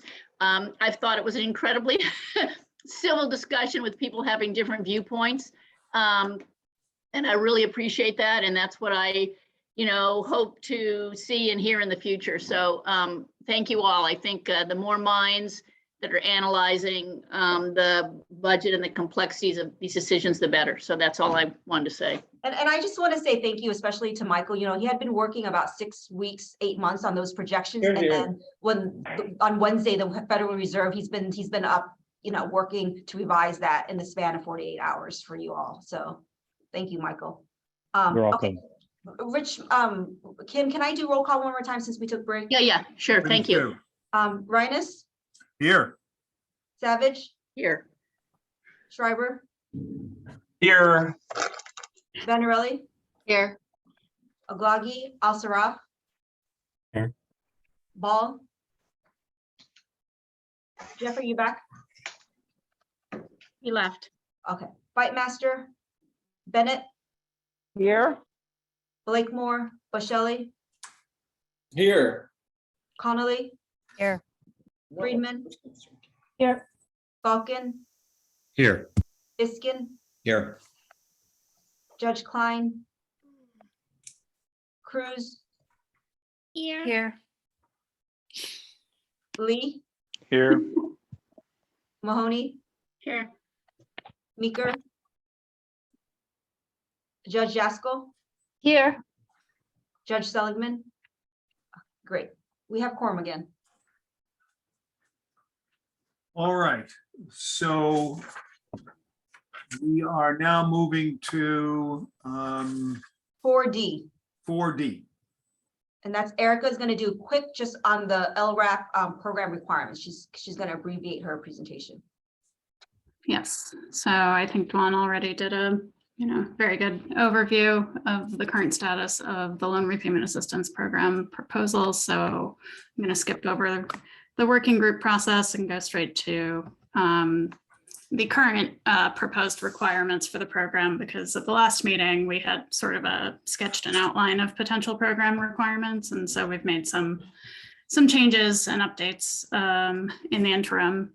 So for the LRAP that Dwan mentioned is in the legislative version of the budget. The program requirements would be for attorneys who are licensed in California or registered legal services lawyers who are either working as an attorney or making substantial use of their legal skills and training at an IOLTA funded organization or a nonprofit legal aid under contract with the Department of Social Services to provide immigration related legal services. So the program is targeted to civil legal aid attorneys, and it's been sort of further refined to this universe of IOLTA funded organizations or DSS funded organizations to assist with administration of the program in terms of identifying eligible participants.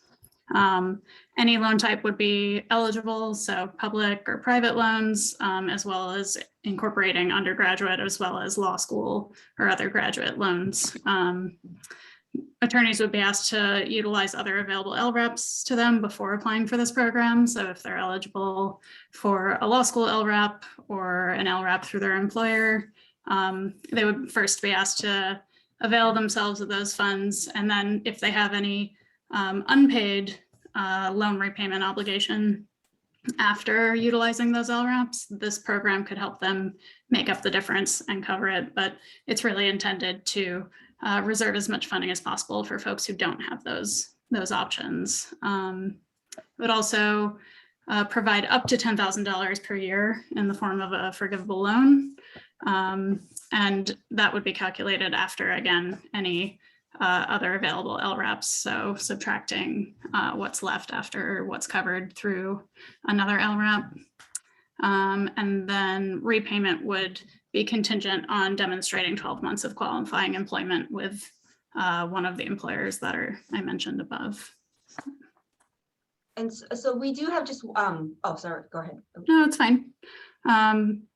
Just quickly, sort of the anticipated impact, we calculated there's over 1,700 attorneys at IOLTA funded institutions, and then approximately 300 more at DSS funded organizations. There is some overlap, but the 300 from DSS is not including attorneys who also work at IOLTA funded organizations. And so based on that calculation, as well as I think about 20% of attorneys don't have loans anymore, based on those numbers and the average loan repayment per year, we're thinking that the 10 or 11 million that the legislature has designated for each year should substantially cover all of the outstanding loan obligations for those attorneys. And as you may have heard at other meetings, we're trying to structure it as a 108F program, which would essentially allow the attorney not to include the loan repayment assistance as part of their gross income. So they would have substantial tax savings, and all of the LRAP would essentially be going towards their loan repayment. Sorry, go ahead, Dawn. Okay, no problem. So we just have one business item related to this.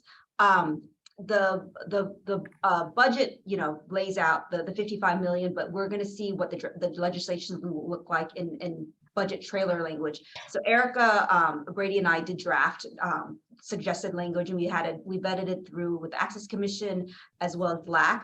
We don't know what's going to stick and what's not going to stick, but there is a provision in the version that we drafted that has an advisory body made of Legal Services Trust Fund Commission, COAF, Access Commission, and LRAP. So the one business item is if this moves forward, and it might move forward pretty quickly, how does the commission want to delegate, or how does the commission want to represent itself in this advisory body? And Rich, I think you were going to say a few words related to that. Well, this is likely to be an active undertaking on behalf of the commission. We were hoping that we would find a commissioner interested in this program who would want to participate, more than one if possible, so that Kim and I would then select and put that person's name forward to assist us in having the proper representation and influence on the outcome of the program.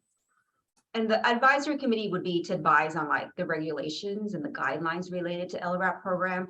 And you would have obviously the staff support. So Erica and Brady, again, I mentioned, has been working the last 2 years on it. Erica did a lot of the program requirements. Brady has done a lot of tax research, and we've been working kind of hand in hand with Access Commission and LAC. So you'll be a part of the team, and you'll have staff support. This would be outside of normal committee work.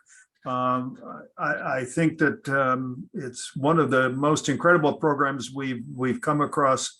This is something we've been trying for many, many years to incorporate into our work, and here it's arrived. And if any of you have a particular interest in pursuing this on behalf of the commission, we would certainly welcome your volunteering for the role. Some of us are terming out, so we're not eligible to do it. But if it is of particular interest to you and you'd like to let us know offline, you can do that, or you can raise your hand now. But I'm throwing this up in the air. That's a jump ball for anyone to tap if you'd like. I see Jason's hand up. Jason, Chris, and Diana's hand up. Excellent. Ooh. Terrific. Oh, is that to volunteer? Do you have a comment? Is that Mine's to volunteer, but I won't speak for the other. Wonderful. Okay, excellent. Oh, yeah, comment. No. Thank you so much. Yeah, that's great. We'll be in contact then. Just what we wanted. And it'll be a great introduction. And it's a very exciting program. Thank you very much. Okay, on to the next item. The next item is discuss and approve recommendations regarding audit-related issues in the 2023 IOLTA and EF. This is Erica and Erica. Yes, so 2023 IOLTA and EAF applications, that review process is underway. And as part of the application process, organizations are required to submit an audit from their most recent fiscal year. And every year we kind of run into some issues sometimes with obtaining the necessary audit in order to fully review the application. So the two things we'll go over quickly are some audit extension requests that we've received, as well as one issue related to a reviewed financial statement versus an audited financial statement, and I'll explain the difference. So the first issue is audit extension requests. So every year organizations need to submit their audits to the State Bar by May 1st. This is in the State Bar rule, and under the schedule of charges and deadlines related to the State Bar rule, staff has discretion to grant an extension up to the application deadline, which this year was May 16th. If an organization cannot comply with the staff extension, then the request needs to be brought to the commission. And the commission can grant an extension upon a showing of extraordinary circumstances. There has been a recent recommendation by the commission based on work at the Rules Committee to allow discretion to accept late audits that are not necessarily showing extraordinary circumstances, but have a reasonable explanation and where conditions can be imposed or corrective action can be required. But that hasn't gone through public comment or gotten final approval yet. So currently the requirement is showing of extraordinary circumstances. We received several requests, about 10 requests from organizations that couldn't meet the deadline. And at the Eligibility and Budget Review Committee level, there was some preliminary discussion at its last meeting, and the committee designated a working group to review these individual requests. And so Erica Connolly and Catherine Blakemore were the two individuals who followed up with the organizations and kind of assessed their requests and have recommendations for the commission about whether to grant those audit extensions. Great. Thanks, Erica. So out of the 10 that we received, you can see the first 5 there.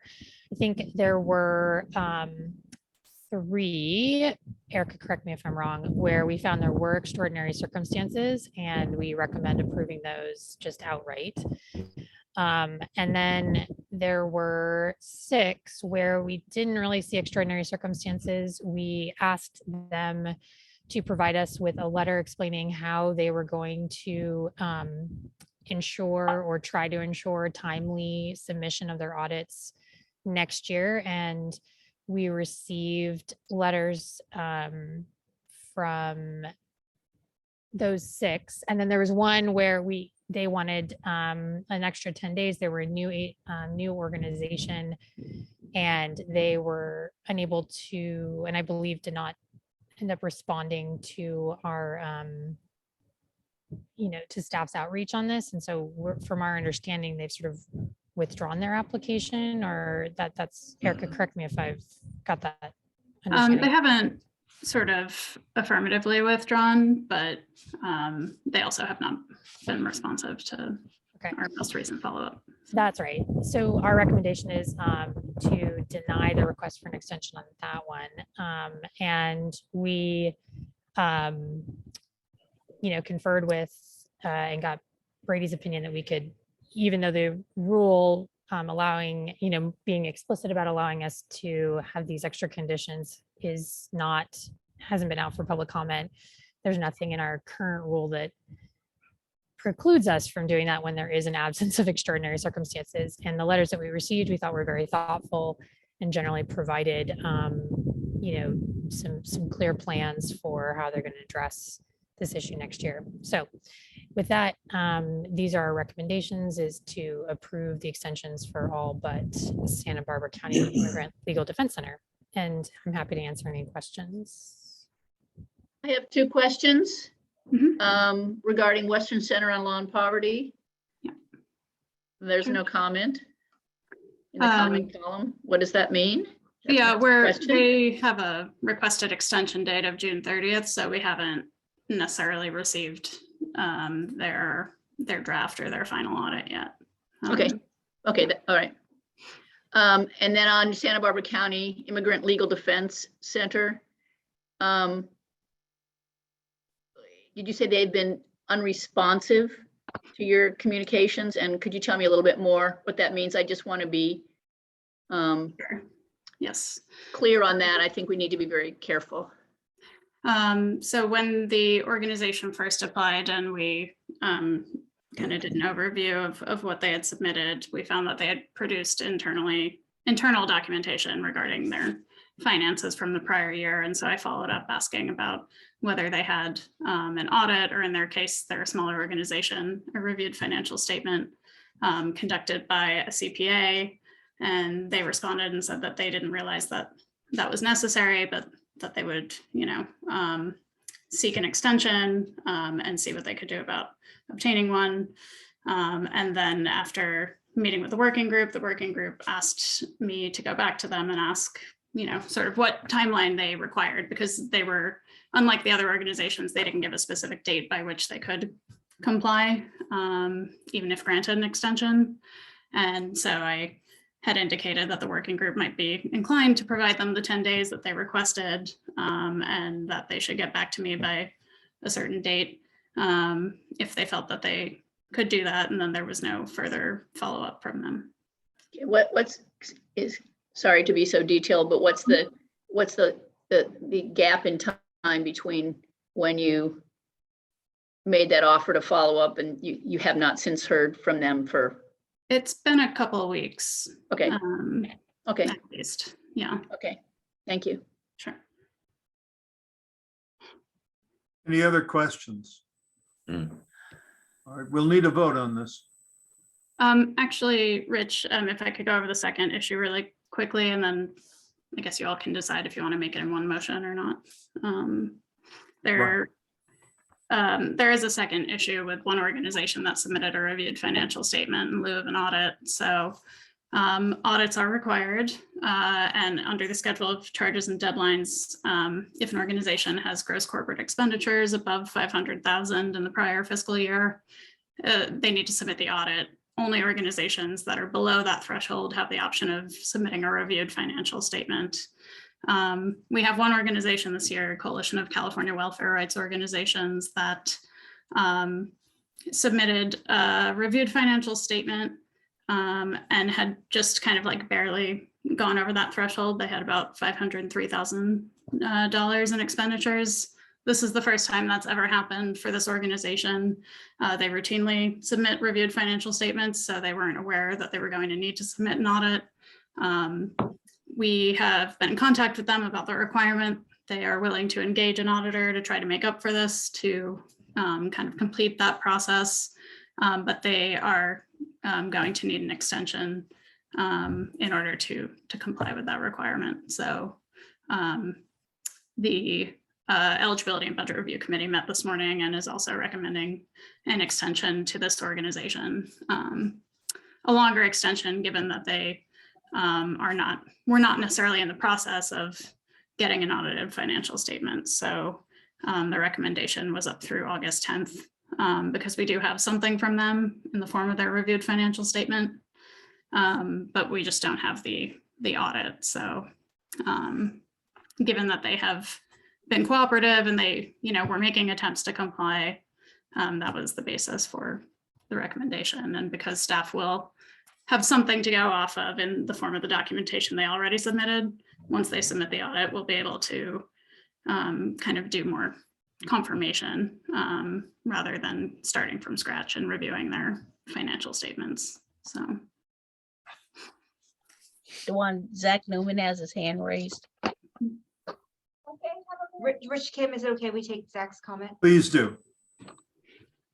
Hi, everyone. Zach Newman, Senior Attorney at LAC. I just wanted to I'll be very brief. We just wanted to make sure to say that we appreciate and support the staff recommendation determined this morning. Just given the fact that CCRWO has never had this issue, and it seems pretty reasonable that just given the financial review, they believed they were going to be under 500K and could have closed the year out, but only determined that after the financial review. So that's just to say we support the organization and the staff recommendation. Thanks. Zach, what would you estimate is the difference in cost between, to this organization between a reviewed statement and an audited statement? I actually do not know the answer to that. Maybe one of the State Bar staff has a better They gave us sense. actually the amount, so we have it. There is an additional cost. Yes, I think it's on the order of 8,500. Yeah, 8,500. Yeah. So it's a nominal amount. When your revenue is 500,000, 8,000 is not nominal. So I apologize. But in any case, it's nominal for the grant that they get. Let me put it in that Right, context. right. To do an audit for 8,500, and their allocation for us for this year would be substantial. I'd suggest we take this as two votes. I think that CCWRO's situation is a little bit different. Can I, sorry, this is Erica. I'm sorry, and maybe Erica Carroll said this, but I think one other thing is we said that we would ask them to also provide a letter explaining how they were going to. Okay. How they were going to provide, how they were going to ensure compliance next year so that there was like an equal treatment between the different organizations. I don't know if that changes the calculus for anyone, but I did want to make that point clear. So would you suggest that we take this all as one motion. We need to move things along here. Yes, let's do it that way. Yeah, I'm okay. glad to motion for these things. These items. Will's made the motion. There's the resolution. I take it, this is the motion you just made, right, Will? Yes, it is. Exactly. And Thank you, Will. do we have a second? I'll second. Eric Iskin seconds. Thank you. I'll do roll call. Rhinus, Yes. Savage, Yes. Shriver, Yes. Bannerelli. Sorry, yes. Great. Aglagi, Al-Saraf, Yes. Ball, Fight Master, Bennett, Yes. Blakemore, Bushelli, Yes. Connolly, Yes. Friedman, Galkin, Yes. Iskin, Yes. Judge Klein, Cruz, Yes. Lee, Yes. Mahoney, Yes. Meeker. Motion passes. And since we're short on time, I apologize, Chris. I think we're gonna skip over your agenda item and then it'll give you more time. I don't want to shorthand that presentation because That's okay. we'll defer that to August meeting. No worries. And then I did ask Brady that question about the reserve policy. So I know Eric had that question about can we go above 75%? Brady, can you respond to that really quickly? Oh, you're on mute. I'm going back to the 2006 resolution, and it's not a model of clarity. My inclination was, I mean, since it's a target range, if you happen to go outside of it, that's not a problem, but that because it's a target policy, the target should be within that range. But I'm reading to see if there's wiggle room, but that's my on the fly initial inclination. And that's just informational because we already passed the motion, but I know Eric was curious for that. Okay. And we can, again, this is on the fly the last 10 minutes, so we can provide some more clarity on that, and especially as we go through rules on it. Mm-hmm. Thank you. All right, are we going to move now to section 6A and Danielle? Yes, 6A, Danielle. Okay, great. I'll share my screen. Can I just say, Danielle, you've probably got this fabulous presentation. I think we're losing commissioners because of how close we are on time. Yes. So if we could rely on you to maybe expedite it and highlight the important stuff. Yes, absolutely. And this is also an thank you. informational item, so we will not need a vote on it. But yes, I will try to move through this quickly. Thank you. So of course, today I'm providing you a brief update on the 2022-2025 CalHFA foreclosure prevention grants. And just to give you a brief background and reminder on these grant funds and where they came from, CalHFA received $945 million from the federal government through the American Rescue Plan Act to launch a mortgage relief program in response to COVID. That program primarily provides financial assistance to help homeowners cover past due mortgage payments, but the authorizing language does allow for that funding to also be used to provide legal aid services. And so CalHFA subgranted $12 million of that allotment from the federal government to the commission and the state bar to administer as legal aid foreclosure prevention grants. And these grants were made available to all 2022 IOLTA eligible QLSPs and support centers. The funds needed to be used, of course, on foreclosure prevention legal services. And these are going to be 3-year grants starting July 1 of this year through June 30 of 2025. CalHFA wanted to get these funds out as quickly as possible. So while the grant term starts on July 1, grantees will actually be able to claim expenditures back 1 quarter to April 1 of this year. Of that 12 million, up to 8% is available for administrative costs, which leaves a little over 11 million available for grants.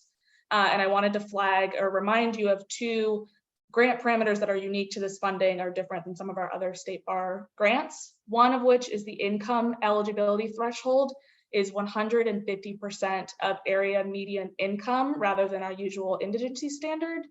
And also CalHFA and therefore all of its subgrantees, including the State Bar and our subgrantees, must spend 40% of the funds to provide services to people from socially disadvantaged communities. And as a reminder, this funding, particularly because it was on a pretty expedited timeline, went through the executive committee. And so the executive committee approved a scoring rubric for these funds back in March. And the staff developed a RFP, or request for proposals, which provided guidance for each criterion of the rubric, as well as definitions for not addressed, below, meets, and exceeds expectations in each of those criterion. And as always, we flagged for programs in the RFP that the rubric is a tool to guide the scoring team and the committee's evaluations. Therefore, a high score does not necessarily guarantee funding, and there's discretion to make awards that distribute grants statewide, and particularly to those socially disadvantaged communities. This, I apologize, it's very small text, but I wanted to put the rubric in front of you, and I'll run through this very briefly. The rubric categories for this funding opportunity were project impact, which looks at whether the project will significantly and directly address a compelling need for the particular interventions and services. Administration, which is conceptually similar to what we've called organizational capacity in the past. So it looks at the program's staffing, experience, resources, and/or partners.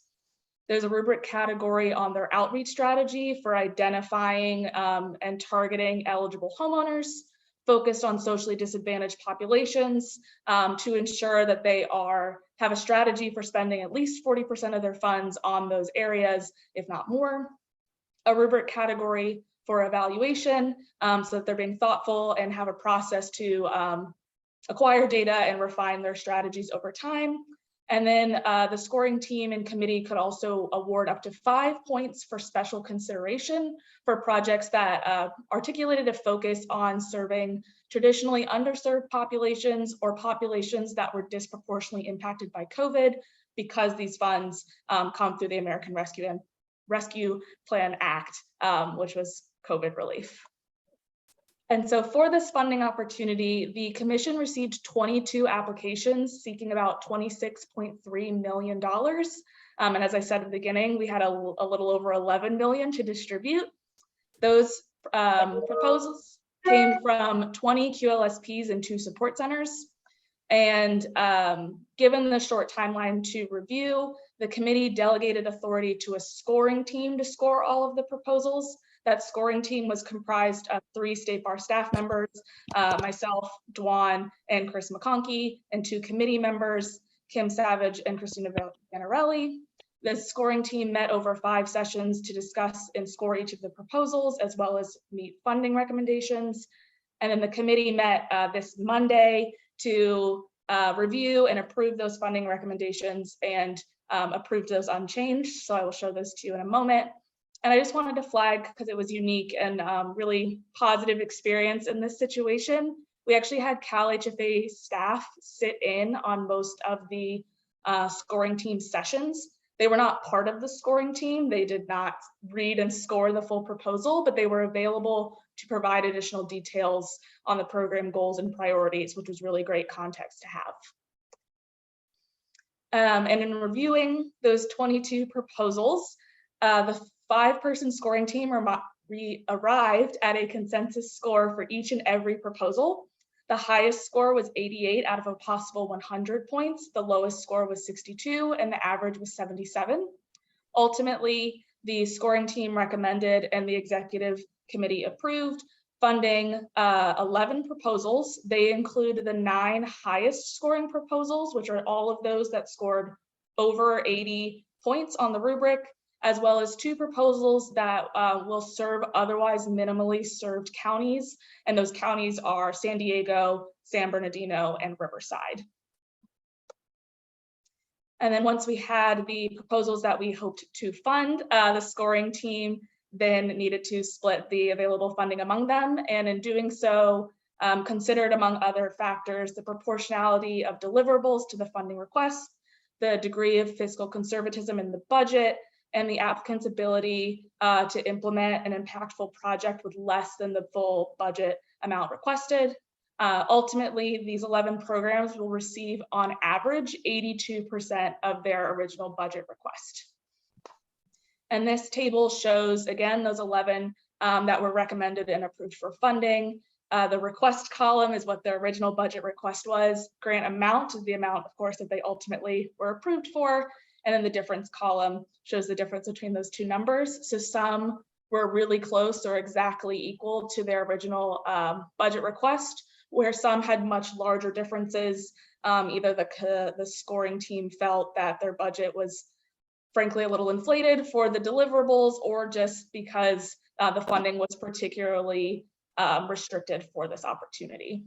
And so again, these are the amounts that were presented to the executive committee and approved on Monday.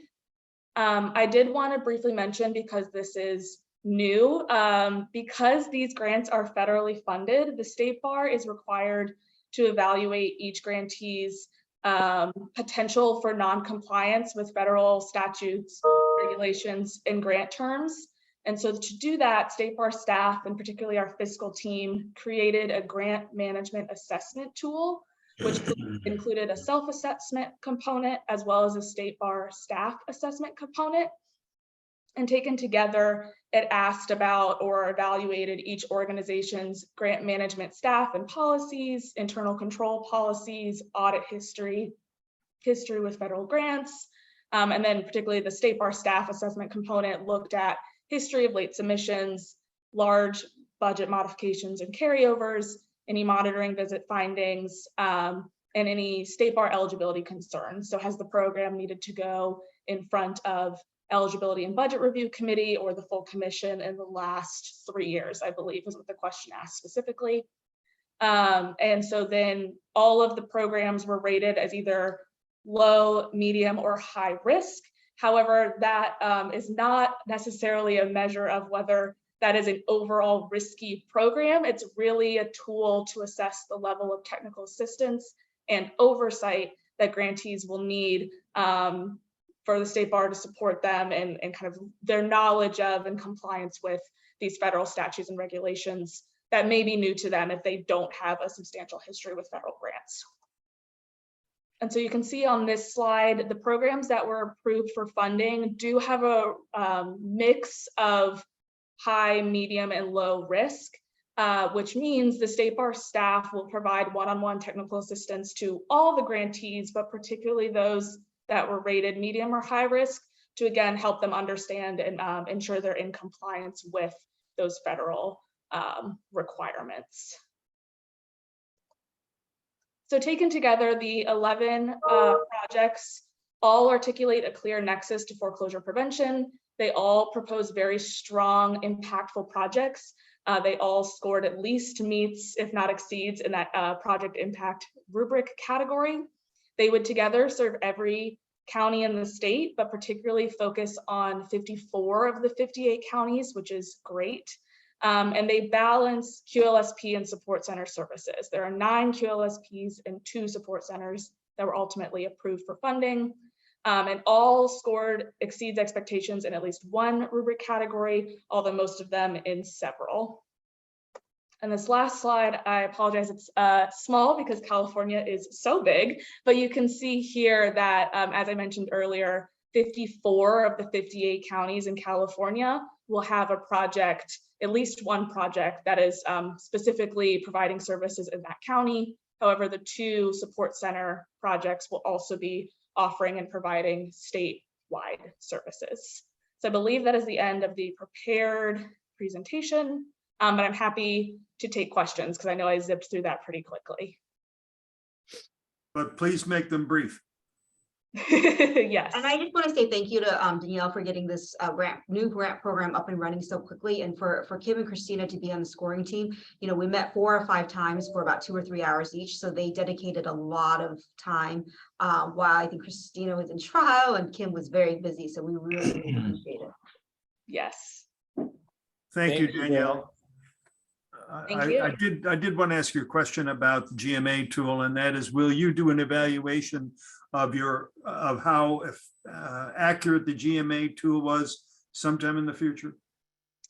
That may be a question for our fiscal team. I think in general, that's something that over time, there may be tweaks to the tool. I think we're expecting to make tweaks to the tool and kind of see if it needs to be recalibrated, or different factors that contribute to that need to be weighted slightly differently. So I think it is a work in progress in that respect. I see Michael has unmuted. I don't know if that's because he wanted to respond to that. And I think Heidi may also be on hand, who's the other person on our fiscal team that worked on this.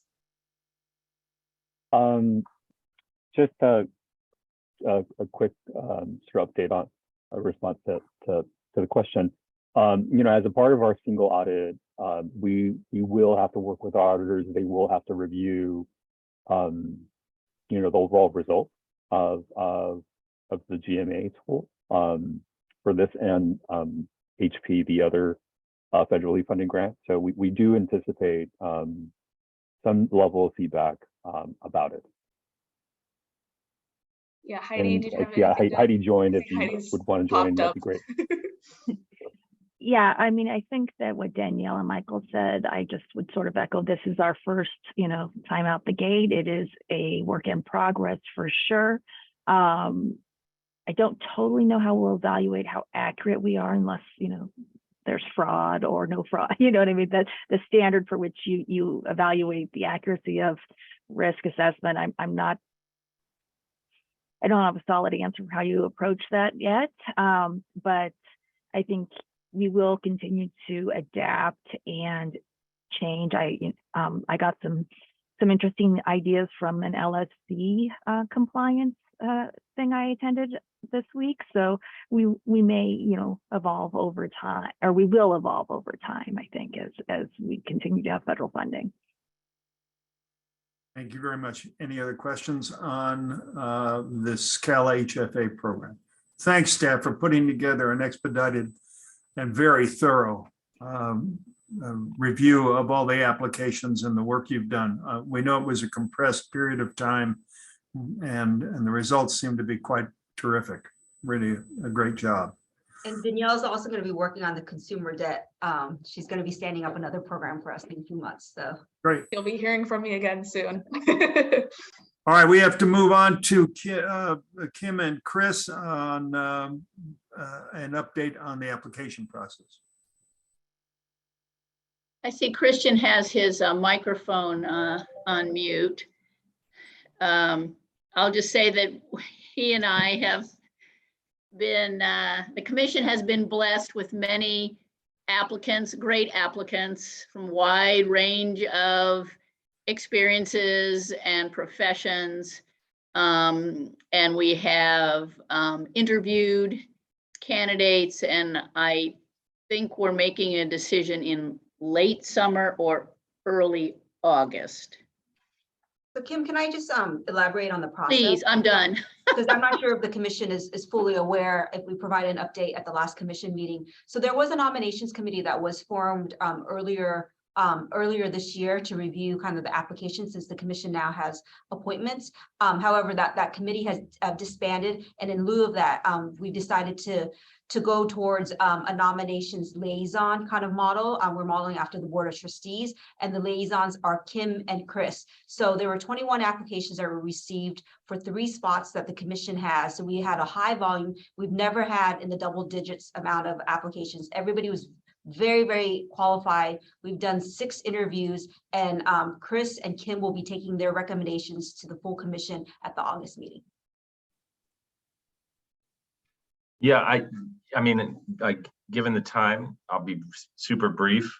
I will just say that it's extremely heartening, given especially the new appointment power that we have such a robust group of applicants. I honestly was shocked by the number of folks that we got and the quality of the candidates. And I'm not previously understood the commission to be under, the kind of pressure to squeeze shoehorn so many applicants into so few spots. So anyway, I feel like it's led to, it will lead to the departure of some pretty esteemed members of the commission as they term out. But anyway, I'm heartened. It's been really terrific. It makes me feel like the commission is going to be in really great hands going forward. So anyway. Great news. All right, we have liaison reports. Bonnie, can we start with you? If you're, yeah, Bonnie's still. I think in the interest of time, you've heard our report in terms of the increase in funding, and we look forward to working with the Commission on Administration. Thank you. Then Zach or Melanie in place of Selena. Hi, everybody. I'll be very brief as well. We also just wanted to say we've been so happy to work with the bar, with the Judicial Council, and the Access Commission during this legislative and budgetary cycle. Really, really great work, everyone.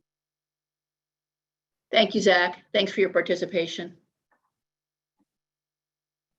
Melanie, anything from you? I work at the same place as with Bonnie, and so she gave you our update. So I don't have anything further. Rich, thank you all for can I say one update before we depart? I'm going to send out an email about that December meeting. So the budget proposal is still just a proposal. We don't expect the governor to veto it, but there is a small chance that we actually might get more money or different money. I've been hearing rumblings. It's not likely, but if that does happen, then we're going to have to call like a special commission meeting before August. All right, Will's got his hand up. Make it brief, Will. I was just wondering, I am always interested to hear other members' views, especially Eric, on how he views the reserve and having a better understanding of that. So it's not during this high pressure meeting where we are under a huge time constraint. I don't know how to make that happen, given our restrictions that we just covered.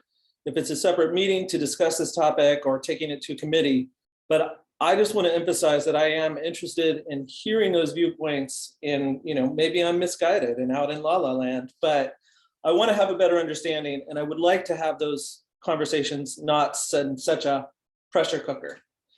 Can I respond to that really quickly? So that reserve policy, and the reason why I didn't have a quick answer for you and why it's not obvious to Brady is because it's not drafted very well. And so this is one of the reasons why the Rules Committee is going to be revising it, even if they don't change anything substantively, to get you a more clear what the policy is. But because they're going to do that anyways, they might have a recommendation to change it. It looks like that's direction. But even if nothing changes, we want to make it clear, because the way it's written, it's even hard for us to answer a simple question like, is it 30 to 75%, because it says target, and that's why but it is the Rules Committee, Will. That's where it's going to go first, and then to the full commission.